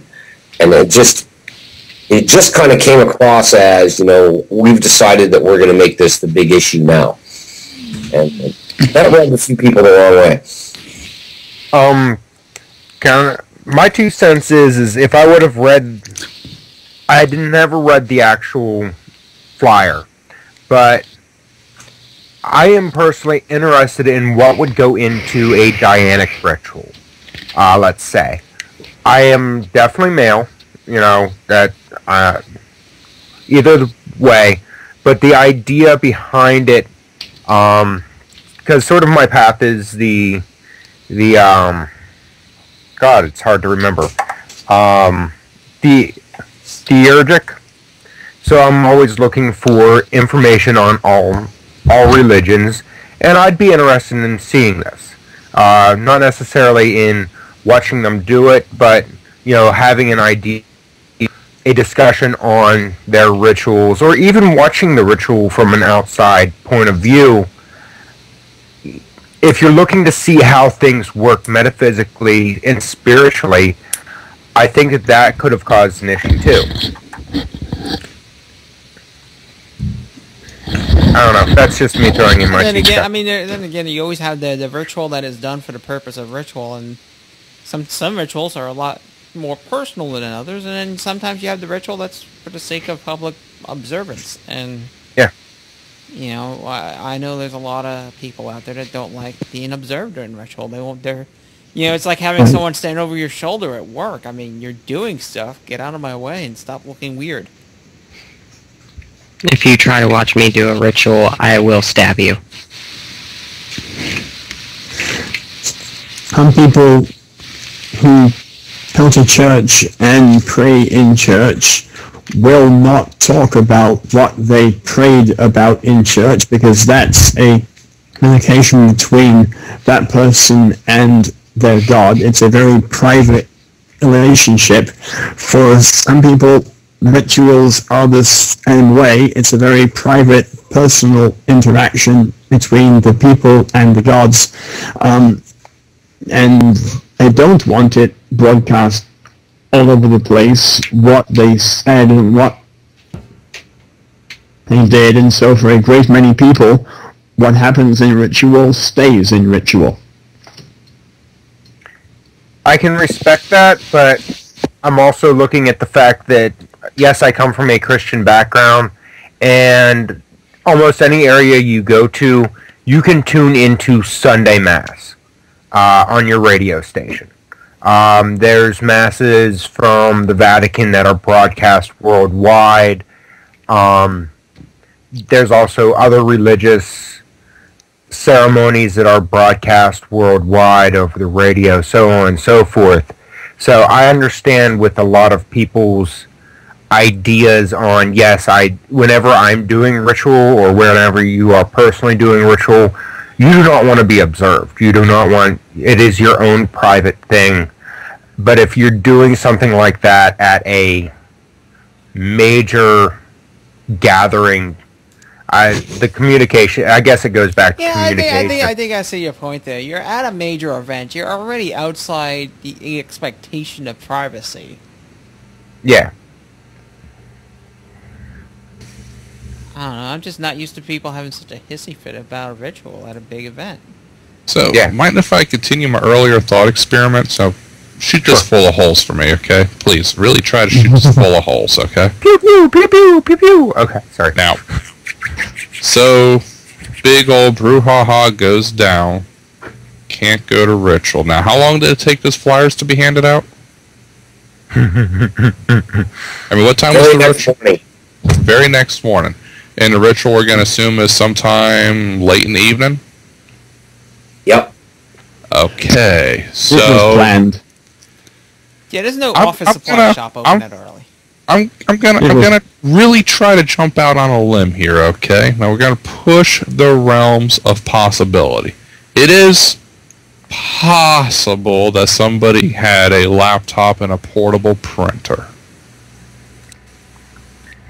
Okay, it is possible that maybe they went to a Walmart at 3 in the morning. Bought a printer. Yes. But now, on that concept right there, what does that say about the mentality of the person doing it? I mean, let's really look at this. How pissed off do you have to be to say, you know, before morning, I'm going to have flyers for this? Is that really an improvement over pre-planning it? I'm just not going to go there. We're talking about a hotel that's got a business center that's open 16 or 17 hours a day. Okay, so maybe it is a possibility. No, but usually business centers limit how much you can print. After usually it's like something like 50 pages they start charging it. No, I mean like a full FedEx shipping computer copy center. Yeah, yeah. Okay, so maybe it is possible. And I like exploring all options. I got no problems exploring an option that I know is going to be shot down. So speaking of shooting down, let's get Naria in here because he's been trying to speak for like half an hour. No. Yes. No. No, comment I was going to make is that you don't tell them you're coming because they have to deal with you in person.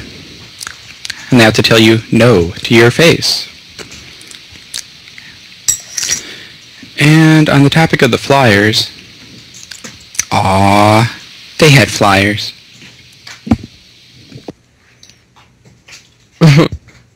They had flyers. Getting flyers, going the extra limit to get flyers, because when someone's pissed off, they're motivated. It's just a fact of life. So, was this a predetermined and thought out and pre-planned media blitz to stir up controversy, or was it someone who just got their panties in a wad and felt the need to vent in that format after the fact? I would have, there's no way we can know that unless the person comes forward and says whether or not, but I would have to guess that it was, they thought that they would be included and became upset when they were not. And just blew everything out of proportion. I'm just getting this image of a headstrong individual of, I'm here, why don't you want me here?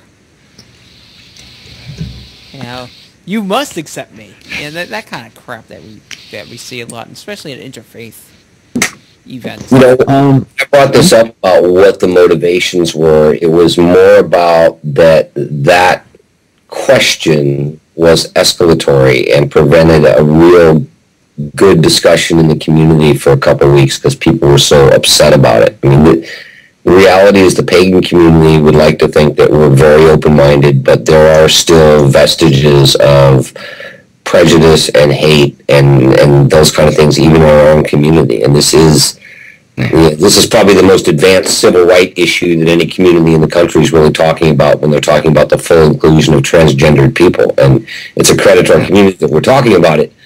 And it's probably a good thing that it got brought up, but at the time, people felt kind of hijacked, that they turned Pantheacon into that, and other people kind of felt like, hey, we have to discuss this. And even if it was planned, that may have been their motivation, is that this has to come forward. It's been going on for at least 5 years that I'm aware of. There have been issues around transgender individuals attending women's rituals. The interesting thing is, 1 year when I was at PSG, we had a trans from female to male who attended the men's ritual, the men's mysteries ritual, and there was no opposition. Well, yeah. Well, right now I'm going to go as far as to say, if this person is listening, send us an email, tell us whether you were pissed off and reacting, or if you had planned it, because we'd love to know. That's Barrett at I'mBleedingProfusely.com. That's 2 R's, 2 T's, and something you don't do.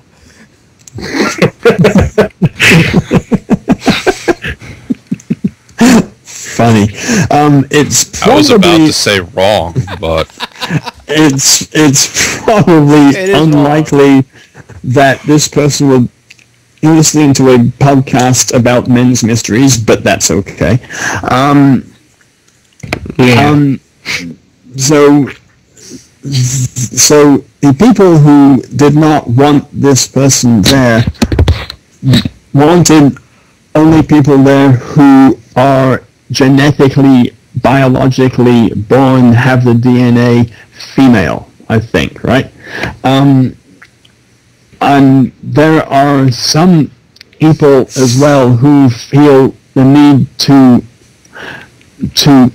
micro-define woman to being motherhood and breeding woman, and would want to exclude people who are post-menopausal or have had hysterectomies too.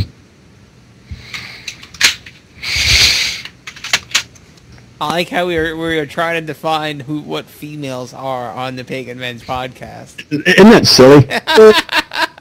See, we keep getting caught up in the same thing. We're confusing the difference between we are making a difference between a man and a male. Like, that's... And when you do that, you also have to include a difference between, a woman and a female. And we introduced the topic of transgender, which of course just adds more subcategories. And really what we should be focusing on is getting rid of all the subcategories. Yeah, I mean, my joke that I have is that by being so GLBT focused, you're discriminating against the other 22 letters of the alphabet.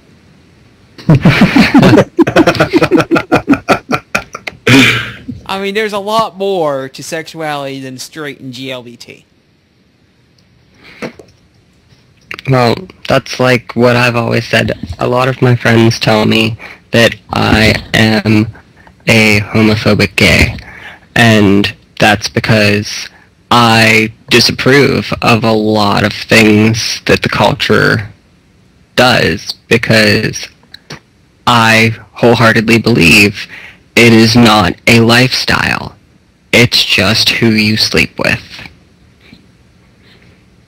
It does not define who you are. So you're like one of those Japanese guys. You're not gay. You just like sleeping with men. Pretty much. Here's my view on sexuality. I don't care what people do to make their naughty bits happy, provided all partners are consensual, there's no kitties involved, and barnyard animals are kept to a minimum. I guess by definition, then I'm a lesbian because I like having sex with women. Surprising about Miles. Miles, I didn't know you bled profusely. And to comment on that, you can go to Miles at I'm Breeding Profusely. No. Totally setting that up. apparently Miles is having a heavy flow day. Not yet, but he might soon be. Lordy. But I think I cut Peter off. No, you didn't cut me off. Obviously, you don't drive an I-81. I just think that the subject that we're talking about is just going to be at the forefront of what's happening in the pagan community for the next couple of years before we really come to a conclusion on this, because people are on such different opinions. The one major pagan person that I mentioned, the Dianic movement, made some very calling these people men who are trying to push their male energy into the circle, and we're talking about people who have been through the full sexual reassignment and identify as female. And wow. Well, I think we'll be talking about this until somebody does something stupid in the pagan community again, like, I don't know, do a banishing ritual against some big-name celebrity that has a heroin withdrawal issue. Christian, never mind. Those crazy Christians. Oh, that could never happen. Hey, would it be violating copyright to play the Wind song? Yes. Trying to think how to get away with it, and I'm not coming up with anything. I'm gonna write them. Okay. Make your own version of the Wind song, and it's yours, and you can play it wherever you want. Yeah, but that requires more skills than I possess. Oh, yes, you do. So I think you only have to alter. I was just going to say, I think you only have to alter it by about 40%. Or I think it's even less than 40%. Yeah, if you made like a techno remix of it, you'd probably be okay. Please don't. I'm winning! Speaking as an ex-raver, please don't. So I have a question. It's more of a serious one. We kind of went to the trans issue, but in terms of the definition of a pagan man, do we think that our community is where it needs to be in terms of men's sexual orientation not affecting our concept of them being manly or being pagan men? Yeah, I'm fairly confident in that, actually. I think so. I like to do landscaping and work on cars, so... So I've come to the conclusion that men are much more forward thinkers. We will accept a gay man as a pagan man. We will accept a transgendered female to male man as a pagan man. But women, they don't accept as much. It's not good. We got to send this feedback over to the Pagan Women's podcast and let them. Barrett, it's been an honor knowing you. That's Barrett at I'mBleedingProfusely.com. Something he will be doing after this episode is released. I would have to say. I'd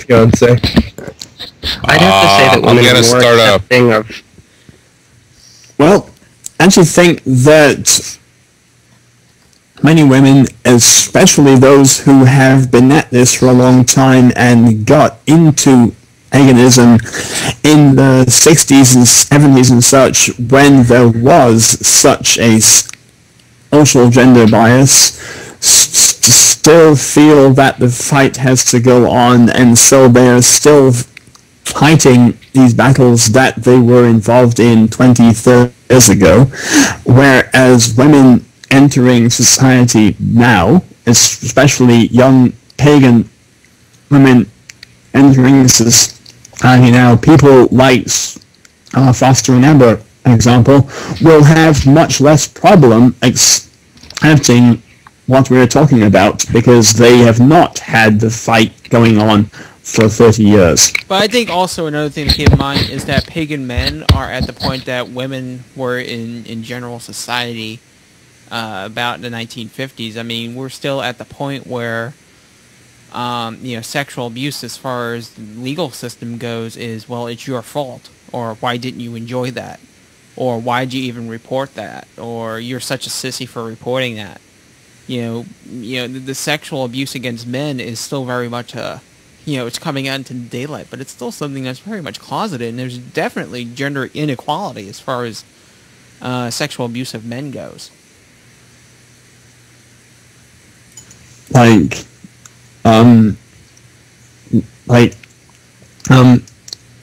If men come out and admit to having been raped, and just get laughed at.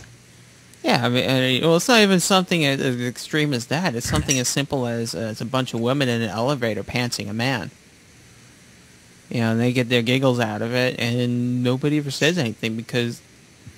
Doing what to a man? Pantsing him. Forcefully ripping his pants off. I've never heard of that. I've seen it happen. Ah. Well, down, not off. And were they bleeding profusely? There would be some pretty scary women if they could actually just rip a pair of pants off a person. Honestly, that's I've noticed this sexual abuse to be more rampant amongst the younger generation of females. Not so much the older generation, which is more, I guess you would say, they were still fighting a good fight, for female rights. Now you have women that would beat the shit out of you if you look at them wrong. I had a girl that I went to high school with that put a steak knife through her boyfriend's arm whenever he blocked it from her driving it through his heart. This stuff like that, and she just was freaking nuts. I mean, but there were other cases of I've seen and even I've dealt with that, I would not be violent with somebody even though we get into these huge arguments and then they'd turn around and try to beat the shit out of me. I have a story I'm not sure if I want to tell. Oh, I may as well tell it. A former friend of mine, she claimed a guy raped her boyfriend of a year and a half, I think. Turns out he didn't so much rape her as she put him in the hospital. She just beat the ever-loving crap out of him. And then covered up by saying he raped her. Yeah. Cuckoo. Was it provoked? I don't know. Do you consider getting in bed with a girlfriend of 2 years, year and a half, provoked? Yeah. That sounds a bit unhinged to me. Yeah, she's more than a little unhinged. Oh, and please do me a favor. I've been forcing myself to listen to a certain podcast. Don't make the cuckoo sound. I will drive cross country to put a foot up your patukas. What podcast is that? Okay. Well, it's related to winning. Oh God. Actually, as an honest assessment, and I had a couple of people listen to it. Yeah, he does cross into hate speech. Maybe he needs a banishing ritual. Lordy. Patukas is a nice word for asshole. think there's a group in Salem that will do that for you. What's that? The banishing ritual. I think there's this particular person who's pretty good at that in Salem. Yeah, I've been thinking about, somebody was talking about a few minutes ago about, Star Foster and some of the younger women that don't feel like they're fighting the good fight anymore. But not only the women's movement and the feminist movement, but also paganism in terms of organizations is facing this challenge where young people feel like I can wear my pentagram or I can be a woman and get promoted. And at the same time, those people are not in the strata of society where they're going after the executive vice president, the president jobs, and the jobs that they're going to have 15 or 20 years from now.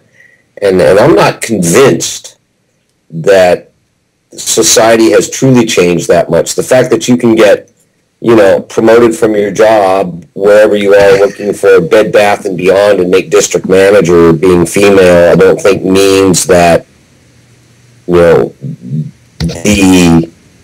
prejudice and discrimination against females or gays or pagans or anyone else is gone.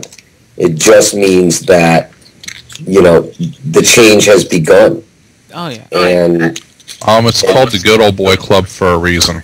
Yeah, it is. It's not that. It's still ingrained in society that there's just certain, items that happen and people don't realize is discrimination. Like, I know, I have a coworker that's trans, and I've known him before and after, and it bothers me. Not that they're trans. What bothers me is our customers' attitudes towards this individual before and after. Now, keep in mind, our customers are completely unaware that, this is one person. To them, it looks like two different people. And to see the attitudes of them interacting with a male and the attitudes of them interacting with a female, keep in mind, same person. Completely different, and there's a definite lack of respect when it comes to treating females in a very technical environment where, things like, being technically accurate or skills and aptitude or, things that are deemed important, but, that whole filter of, discrimination based on gender is very apparent, and it's very bothersome to me.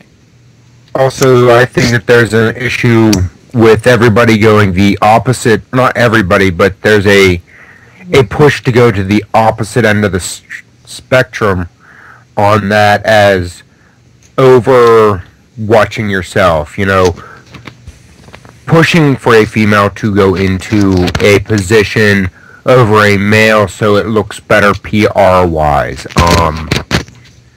That sort of thing. I know that there's a handful of companies out there doing that. Booth also. babes. I mean, that's the ultimate of sexual discrimination is booth babes. Booth babes, that's right.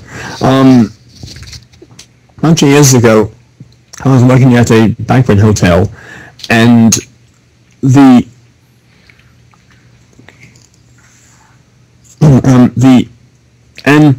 NAACP came to visit, and they told us that we don't have enough black people working in the hotel, that we have to hire more black people to fulfill some demographic or some quota that they presented that we knew nothing about. Just we had to have more black employees in the hotel. So we told them, okay, we'll hire black people in preference over white people until this quota is met. And we waited and waited and waited. No black people applied for any of the jobs. How can you hire more black people if they aren't applying? So they came back again and said, well, tell us what you've done. And we said, there weren't any. They didn't apply and they didn't believe us. Well, I think what happens is if you try to inflict artificial diversity, that just creates a whole new set of problems, rather than that's exactly what it was. Just treating everyone equally. Artificial diversity just brings up resentment and it creates discrimination because of people now thinking, people that might otherwise be like, oh, everyone's equal, blah blah blah, let's be happy. Now, like, wait a second. That person got a job because of their genetic makeup, give or take. Right. And, well, now I need to be concerned of people with that particular characteristic that's different from me, and now I gotta be worried that they're going to discriminate against me because of me not possessing that particular characteristic. There's also another couple of downsides about that. I heard about this in the 80s, and I really wish we had the internet popular back then, but unfortunately, well, you know. But a certain college needed so-called needed more black students, and I have this on rumor only, so we're gonna leave that as it is. But the long and the short of it was the common conception, whether it's accurate or inaccurate, was that if you were a minority and went to that college, you would automatically pass all your classes. Okay. Just arbitrarily. Well, has to fill their quota that they're graduating. These people. Normally, I'd treat that with more skepticism, and I did for quite a while. But when I went back to school not too long ago, it was asked upon me to help one of my not so gifted classmates due to well, they thought he had Downs or something. Yeah. Nothing like a person who's doing their capstone project and can't even do what was learned in quarter one. But he got a better GPA than all of us. Yay.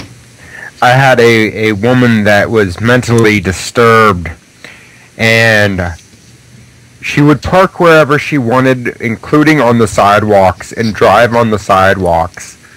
And she was never kicked out of school. I think they told her stop doing it, and that was about it. It was like she just drove across a sidewalk. Like, aren't you supposed to give her a fine? Possibly check her mental state, you know, something along these lines. That is, are you fit to drive? But she might call a lawyer. I have no clue. See, that's the one thing I love about traveling outside the United States. It's great to be in a culture that people aren't suing each other for every petty little crap thing. And things are so different in other countries because of that. It's like, oh, that looks kind of dangerous. Yeah, you would never have that in the United States, just kind of dangling there on some ropes. Yeah, some guy would fall off and sue your butt for that. No, you could do that here. That's kind of cool. People treat this as an amusement park. I like that.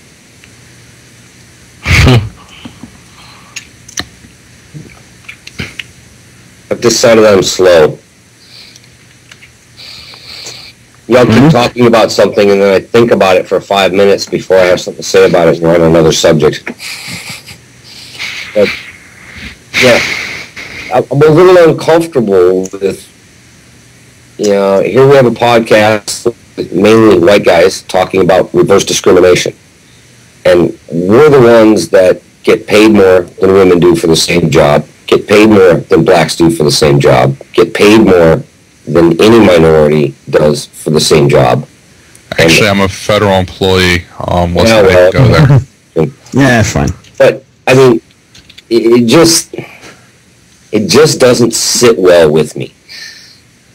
Is that really what we think are the big issues around discrimination in this country? Is what's happening to white males? I mean, it just doesn't sit well with me. Well, legally speaking, it is completely legal to discriminate against a white male under the age of 40. Yeah. You are the only people that are not a protected class. Well, here's my view of that. I'm not so much looking at it from the legalistic side. Let's look at it from the culture side. On the culture side, it breeds a lot into this. I mean, that's, there was a study done not too long ago, and it was on the Today Show, and they were like, well, we're looking at why is it that women make less than men. Let's stop, perpetuating the stereotype that sexual discrimination. Let's sit down and actually study this for once, because we haven't done this in a while. And let's keep in mind, what gender is more likely to go to their boss and say, give me a raise, or I'm out of here? Which gender is more likely to hound their boss for a raise? What gender is more likely to take a risk, hoping for a reward, but be willing to take that risk in case things didn't work out?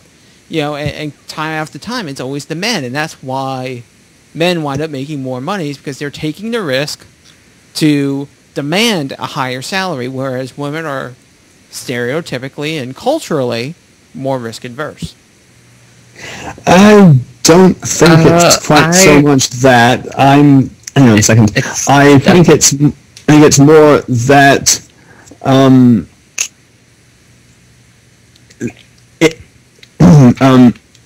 it's the willingness to promote people that you can identify with, and so rich white guys will promote rich white guys over statistically other demographics, because they like to see rich white guys succeed. Well, that or they want the pretty white chick, being their secretary. Okay, fine. And promote her through the company to get her into their particular secretary duty. Yeah. But answering Tina's question, though, I think that we, as I would like to think, moderately affluent white males are demographically pretty high on the totem pole. We're talking about just discrimination and things like that, not because we feel a need to protest on somebody else's behalf. It's not this whole white guilt thing, like when middle-aged men suddenly feel a need to protest racism in Madagascar because white guilt compels them to, so much as they are just more aware that there's more to the world than just what's in their narrow field of vision. But this whole podcast began as Pagan Men addressing the needs or the responsibilities or the perspectives of men in a faith that is predominantly matriarchal.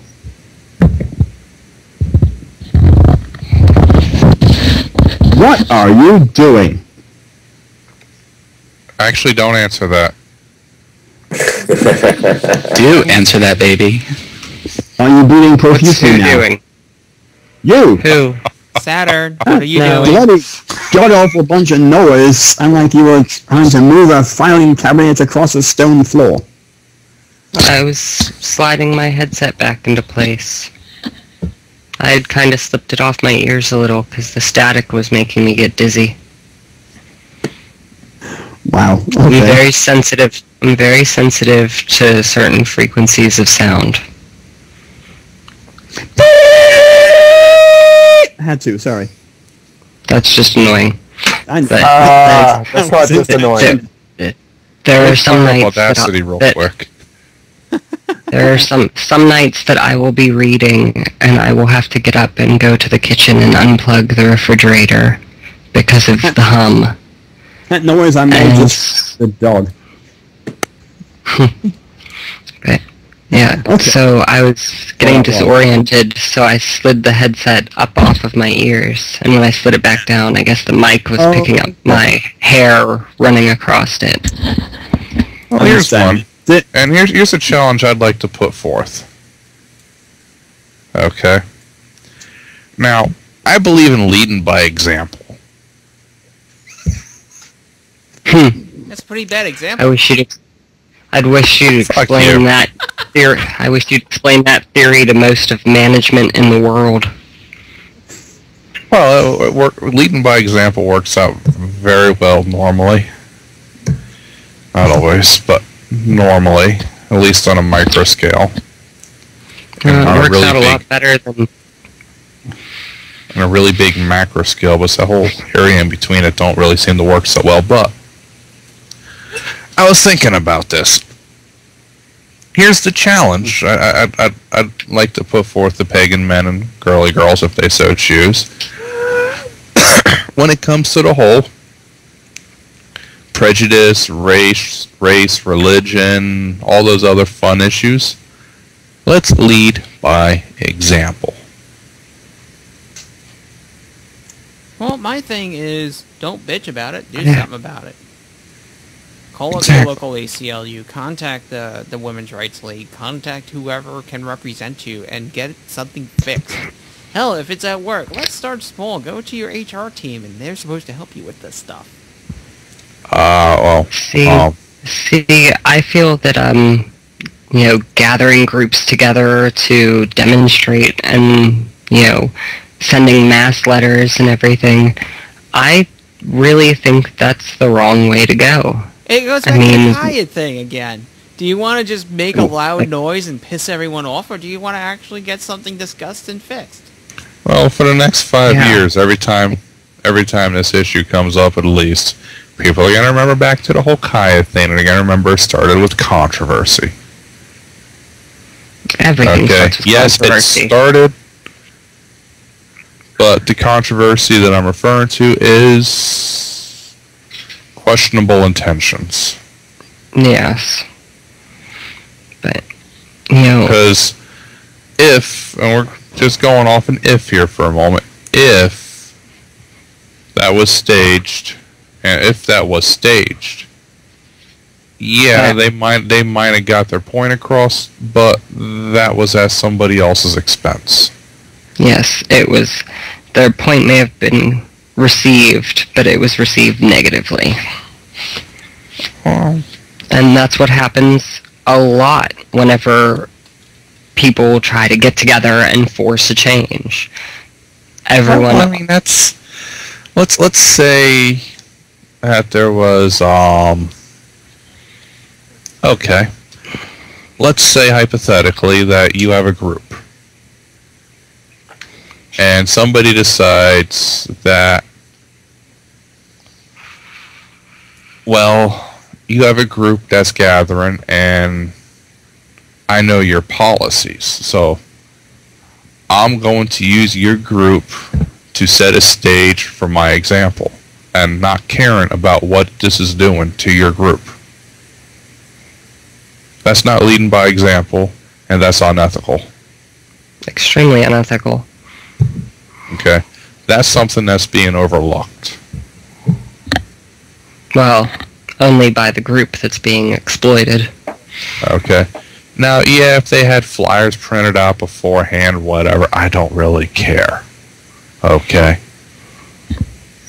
I mean, regardless whether they printed them out beforehand or they pulled an all-nighter, it don't really... Yeah, it matters, but not a whole hell of a lot. Not in the grand scheme. Okay. What matters is if they did that and it was staged, then it's unethical. It's unethical to damage somebody else's reputation to achieve your own goals. Now, if they feel that's what they needed to do, that's on them. If they're willing to take responsibility. And that's the major issue. When a mistake is made, actually accepting the mistake, or screaming louder, "Nuh-uh," which is what most groups tend to do.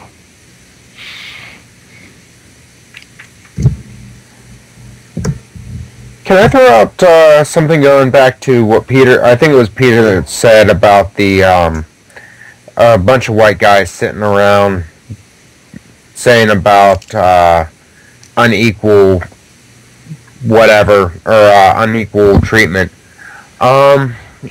Thinking about it, because I think I sort of spurred off the topic on, the reverse, or not reverse racism, but the reverse problem of businesses promoting over top of the minorities over top of a majority. Looking at whether you're male, female, whatever,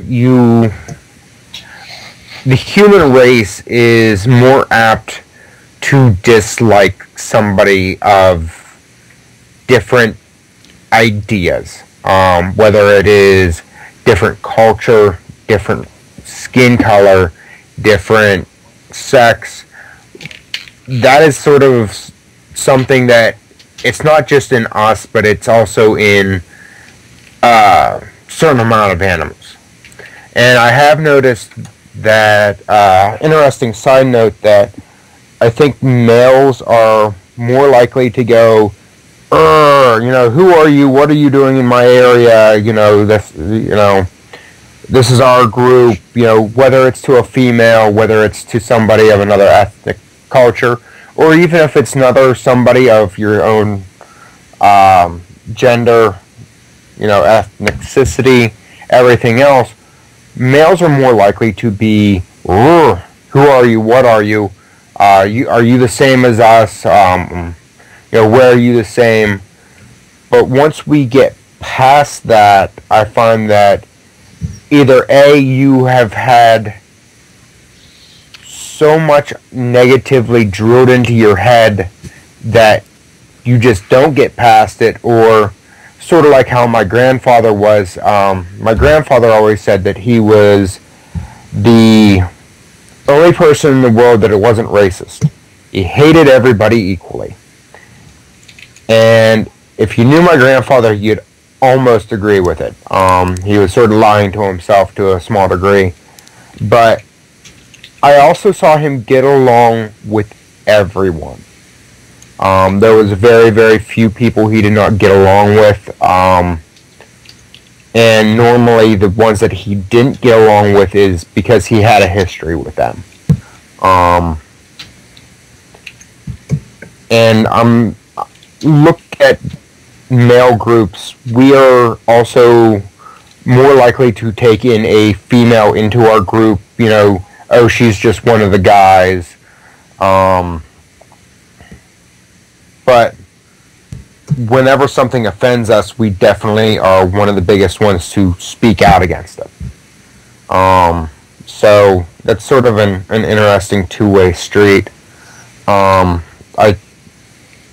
think that needs to be looked into a little bit in our discussion, and also the fact of the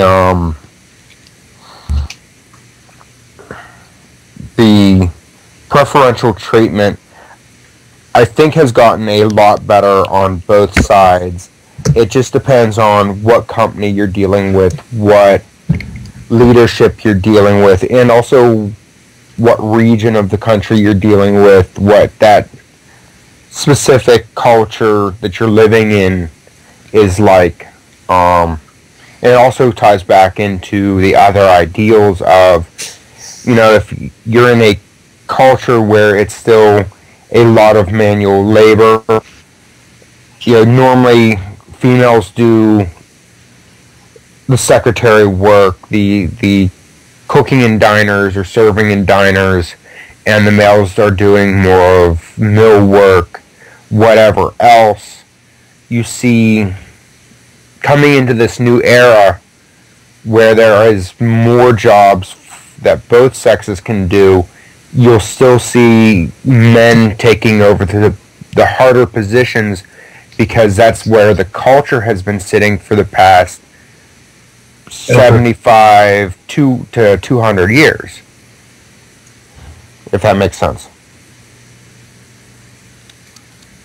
Yes, no? Actually, going along with the men doing more of the factory work, women doing the secretarial work,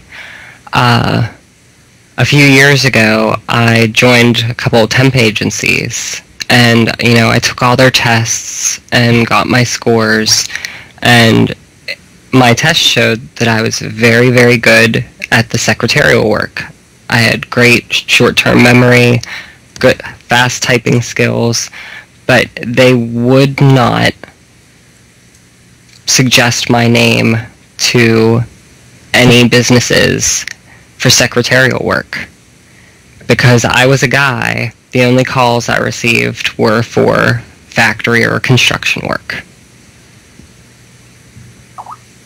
So even today, when, women in the workplace is such an important thing, and they want to blur the distinction between men's work and women's work, there's still a lot of people out there that believe, men work in factories and men, do construction work, and women should be doing their boss's typing. Well, let's back to an earlier topic somewhat. When it comes to the phrase "no black CEOs," let's just keep this much in mind for the upper crust of society. I don't think they're putting that much white trash there either. There's black CEOs. There's actually quite a few black CEOs. Yeah. I was speaking in broad... There's a guy who was homeless on the street, and now he's a CEO. They just interviewed him on a Today Show. He's colored. He was on a Today Show like a couple of weeks ago, and they were interviewing okay, so you are homeless on the streets, and you've worked your way up through the ranks to become a CEO. Okay, what advice can you give Americans that are annoyed that they don't have a job right now? And he spoke his mind. He had some good advice, that kind of thing. Good human interest story. I like that.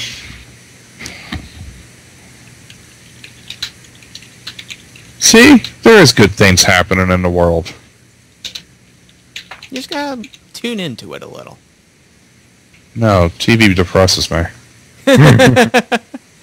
Nah, I mean, even on every time I turn on the TV, I look at this, I'm like, both. Oh my god, 99% of my genome's in common with those people. This is the best argument for committing suicide I've ever heard.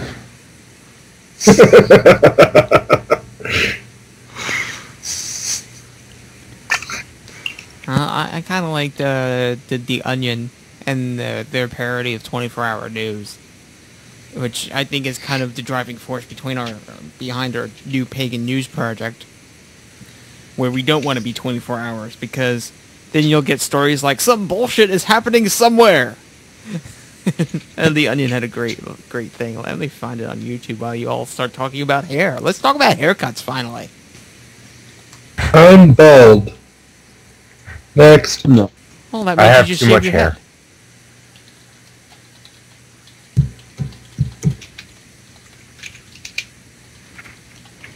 Wow. Exactly shall we talk about haircuts? Now, there was a lively discussion on this before somebody hit the record button. I know what it is. Nobody wants their words used against them later. Well, let me share my... Go ahead. I will, but I need my targets to raise their hands first. Okay, Alrighty. since we're on a podcast, you can't see that. Let's all raise our hands. Alrighty. I'm going to describe my haircut to you. I keep the neck and all that stuff trimmed up, and I don't cut the rest of it. Okay. How often do you actually go and get a trim or whatever? Pretty much never. Well, you said you keep the, bottom I do that short myself. and everything.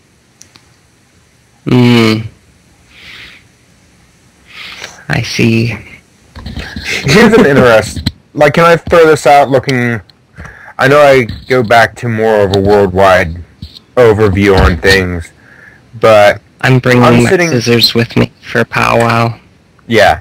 I'm sitting here where my hair is almost to the middle of my back. Most of my life I had a buzz cut, but personally I don't really like the long hair. I know in America, business sense, so on and so forth, if you had long hair, you were the long-haired hippie, or you were sort of that group over there, and you were not clean cut, and general corporate America saw short haircut on men, long hair on women, that was put up in a bun or ball or poof or whatever else. Normally women had long hair, but something would be done with it. Nowadays, my neighbor guy had actually said to me, there's two people in this world that are in America right now that have long hair and sort of have the general look that me and Scurvy have, and that's the Gits and the Gots. And the Got people are the ones that know what the hell they're doing and have their shit together, and the Gits are the ones that don't really have a clue and are sort of the hippie crowd that spends too much time smoking up and not enough time working on their job and doesn't really care about anything. They care about the wrong thing. Yay. Well, you spend way too much time worrying about your job, so I agree with that. You're definitely not in the hippie category. But they're trying to solve these worldwide problems whenever their own life is going to shit. Actually, my coworkers were poking fun of my hair, and ironically, of all things, a woman with a buzz cut defended me. All right, so that makes sense. Pardon? Go ahead. Same haircut for 37 years. All good. You? Haven't changed my haircut since freshman year in high school. Awesome. Why? Exactly. It's fine. Mm-hmm. Are you coming to the powwow? Can I throw something in here? In the grocery department at the store I work with, I was having a discussion with the woman that takes care of the hair care products, and one of I think it was Dove, came out with the men's products, and she's like, I'm not selling it. They send it to me. It sits on the shelf. No guys are buying this stuff.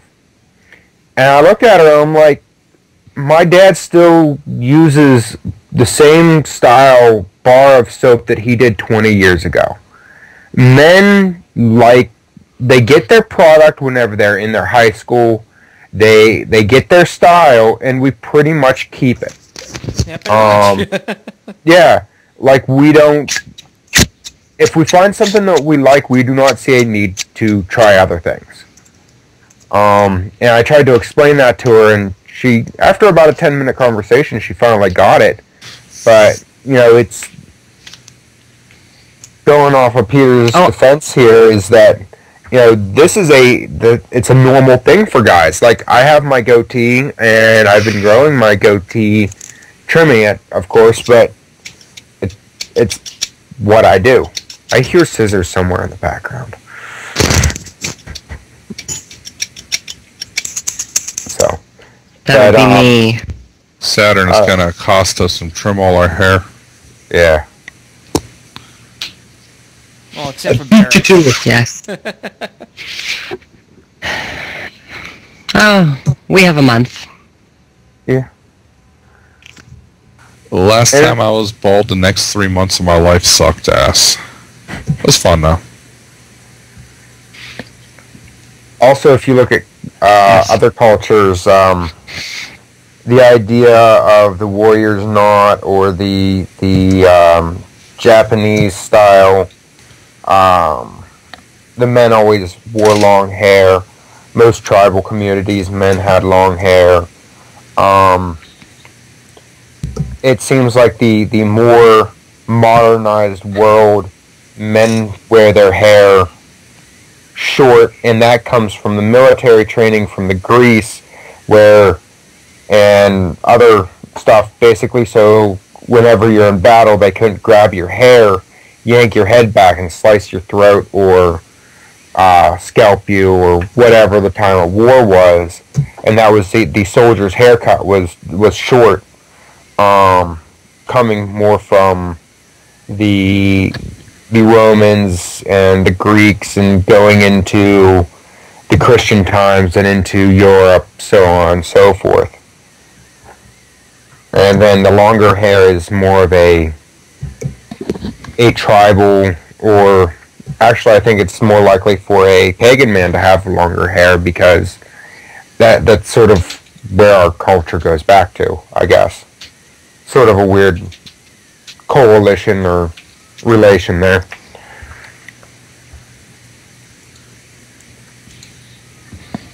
Alright, I'm done eating.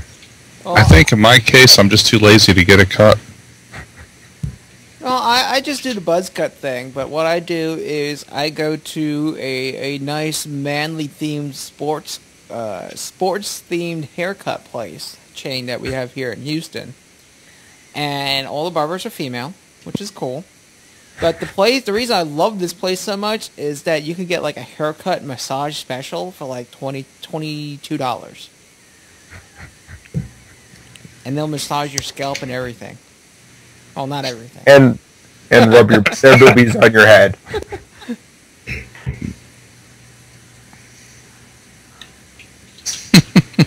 Think you know a guy. I remember when I had long hair one time, went in to get it cut. It was a slow day there, and the girl just decided to have fun with it. I found out what a mullet was and all sorts of things. She showed me. I had that happen to me once. I used to go... Go ahead. That was like a 2-hour haircut. Yeah. I used to go to the beauty school in my town to have my hair lightened, because I don't even like being white blonde. I like being white haired. And that takes a lot of work. And the one day I had a mid-morning appointment, and it ran over past their lunch. So all the girls were standing around waiting for the one working on me to get done. So I ended up getting a free manicure and a free massage and a free pedicure and a free leg massage, and I had my eyebrows done, and just because they were bored and waiting to leave. Nice. Yeah, it was pretty sweet considering I was paying a couple $100 for the hair. That's a lot of money for hair. Well, at the time I didn't know how to do it myself. And then shortly after that I figured out how to do it myself, and now there are several salons that are big name salons that want me to come work for them because I can do it better. Nice. And much faster, which means more customers, which means more money. Yay! Yay, prospective work opportunities. I think I've kind of lost interest in the business, though. I mean, I'm still willing to cut my friends' and family's hair, and I, of course, do my own hair, but I don't think I'd enjoy it anymore if I had to do it for 8 hours a day every day. Yeah, that's a good piece of advice. You know, don't take the thing you love and make it your job. Yeah, you should love your job, but you should not turn something you love into your job. I did that. It's fucking awesome. You kidding? No, that's just because you like people getting blown up as a result of your work. Well, that sounds totally bad out of context. Now, see, I like people to explode because of my work, but you know, different context. I have you know I work at an army depot. Okay, I do a good job. Yeah, I mean, or Orientano. Blowing up, you know, you wouldn't be doing your job right.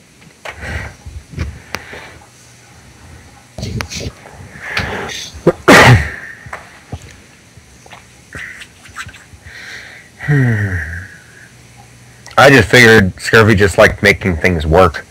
Not necessarily weapons in general, but just making things work. Oh, there's all sorts of challenges to overcome for that there.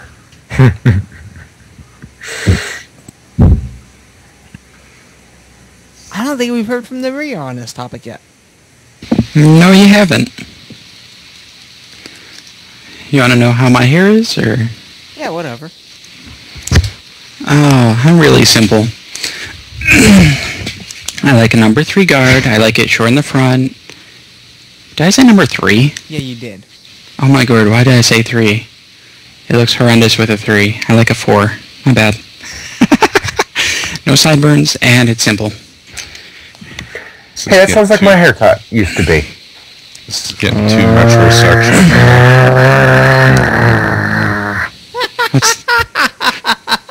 What's the girl for? He likes guys that at least have a little bit of hair. I like guys who actually have a hairstyle. What cut is the style? No, it's not.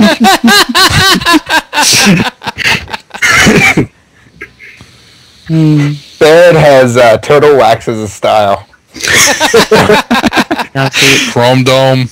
shaved heads can be very sexy if you careful, have a Barrett's the one smooth post-producing all scalp. Pardon? Shaved heads can be sexy if you have a smooth scalp. Oh, wait, Barrett's post-producing this? Yes. Yes. Awesome! Yeah. Be careful what you say about Barrett. He has the power to make you say stupid things. Oh, That's Doesn't okay. even help. That's okay. I have the power to track people down. Well, we already know where Barrett lives, and it's Canada, so it's probably all of 5 people in that town. oh, Dave, I picked on Canada for you We have while you were in Europe. Winnipeg has the largest population that goes below -40. So I picked on Canada for you while you were in Europe. It was a good one, too. Thank you. I commented that we effectively had 3 people that lived on an island. And at first, Barrett started saying Canada was the farthest thing away from it. I was like, well, not really. I mean, Canada just sort of has one Ethernet cord they share. There are no targeting the Wi-Fi. Don't worry about it. Alrighty. Now that I've ensured that all stupidity will come out of my mouth that was recorded, I am happy. Nah, seriously, Barrett, you're a good guy. Lots of respect. if I started cutting out stupid things being said, then I'd probably cut out half what I've said. So I'm just gonna. We'll find out that after this 2.5 hour recording, this episode will be an hour long. I've seen it happen. I saw 4 hours become 45 minutes once. Hear this and say it. We're men. Stupid things always come out of our mouths. Of course, it's up to Barrett's perception, but I don't think really very much needs to be cropped. I mean, we did double back over a few things, but other than that, this has been a pretty good episode. That's been excellent. I think that wraps up this episode. This is the first episode of the Pagan Men podcast, and hopefully next month we'll not be using the PCP lower thirds for everything. We'll actually have our own graphics. Hey, wait a minute. I haven't bitched about several hairstyles yet. Go ahead. We're on a hairstyle topic. Go ahead. Barrett, we've gone over I have a month of your hair to grow before I get at you. Scurvy. Also, I have a month before I get my hands on you. I don't think Barrett's going to the powwow, are you? No. I wish I was. You're not. He's in Canada. So? It's too expensive to fly down. Drive. From Winnipeg? Do you know where Winnipeg is? Do you know how much... I would pay more in gas driving than I would... You heard I was a carpenter, right? I have a truck. I'd pay more in gas than I would flying. Gotta get rid of the truck. He's a carpenter. He kind of needs that. Yeah. Get a mini SUV with a roof rack. Because that's more fuel efficient. Motorcycle or truck? Some of the minis are pretty good on gas, but regardless, let's see. I don't think I drive anything that's called a Mini. Actually, if it's fuel efficient and allows you to do your work, what's the problem? A Mini is smaller than my Scion. I don't think anything should be smaller than my Scion. A mini SUV is just not bigger than a truck. Maybe I should also say that I'm a 300-pound, 6'2" man. So many things don't really work for me very well. Believe it or not, the most spacious car I've ever been in has been a Mini Cooper. Those things, I don't know what kind of dimensional magic is going on there, but the cars are like the size of a lunchbox, and you get in, and without moving the seat back, you can stretch out your legs, you can stretch out your arms. It's bizarre. Or Barrett can buy a Canadian car, get a Scion XB like I got. It's big, it's roomy, and they got cruise control now. No. Cruise control is good. It keeps me from meeting police officers. Now, as far as Brandon, we are going to trim off all his split ends and then give him a long layer haircut so his hair isn't as poofy and easier to manage. Now, what about you? Oh no.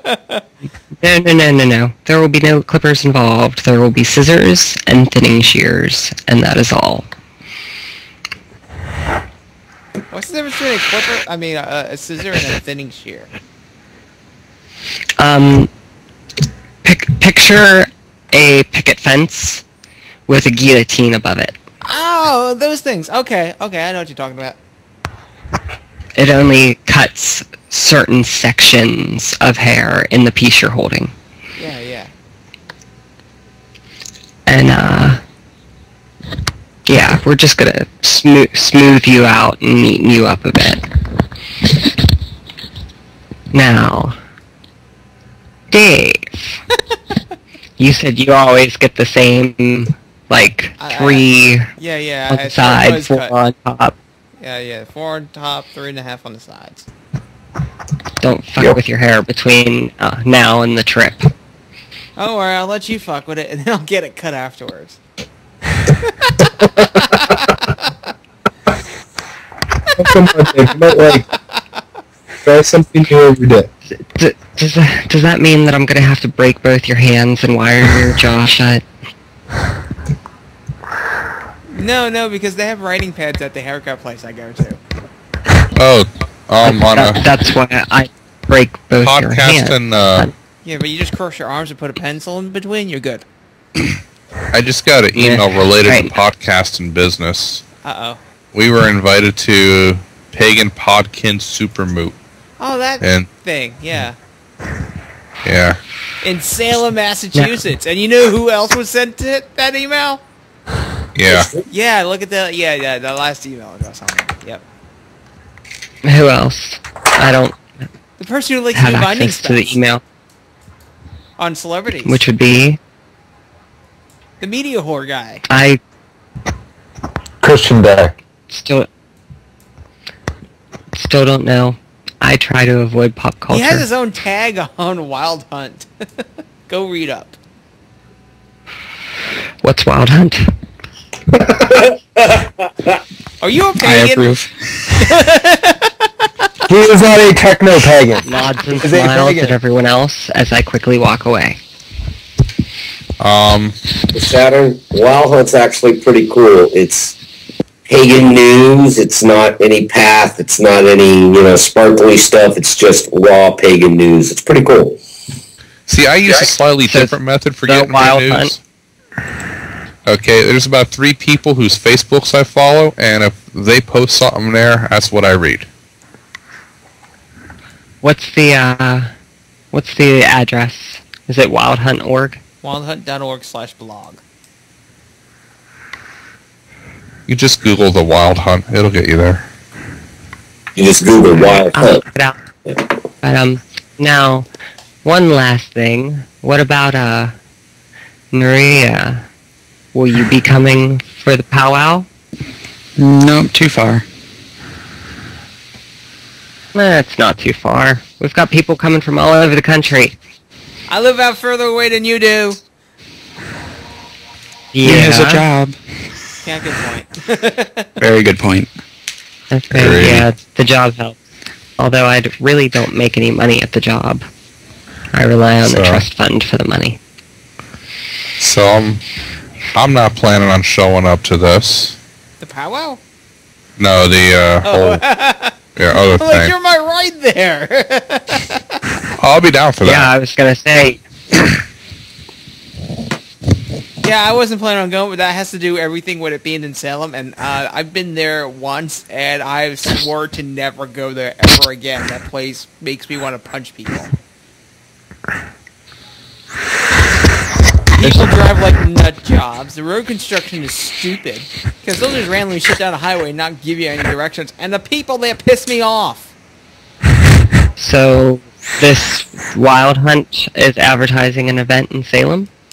No, this is just some random podcaster. Oh, okay. As Brandon reminds Please us, he's don't all do that. breathing. Sorry. I have a long way to go. I can't get tired. Sorry, the Smokey and the Bandit theme song just played in my head. Bad Griffin boy. Long time to get there. No! Raiders of the Lost Ark? No! I like to formally welcome everybody to the 4th hour of the Pagan Men podcast. Yeah. As much as I missed most of the first hour, my attention span is shot. I think now is a good time to call it an end. Yeah. Yeah, Barrett, don't be afraid to be brutal during post-production. Did we all do our final thoughts? Do we want to do final thoughts? Let's not even worry about final thoughts. Let's not do that. That's more post-production we got to deal with. Yeah. The final thoughts are, we're not doing final thoughts. So, ha! I was gonna say that's more of a PCP thing. So, yeah. I don't go to sleep unsatisfied. I'm not commenting on that. That'd so get me into trouble. Alright, well that does it for this episode of the Pagan Men's Podcast. Join us again next week where we talk lots more about the role of gender identity in actual topics instead of just tangents. So we'll join you again next month for our monthly show about Pagan Men. Good night.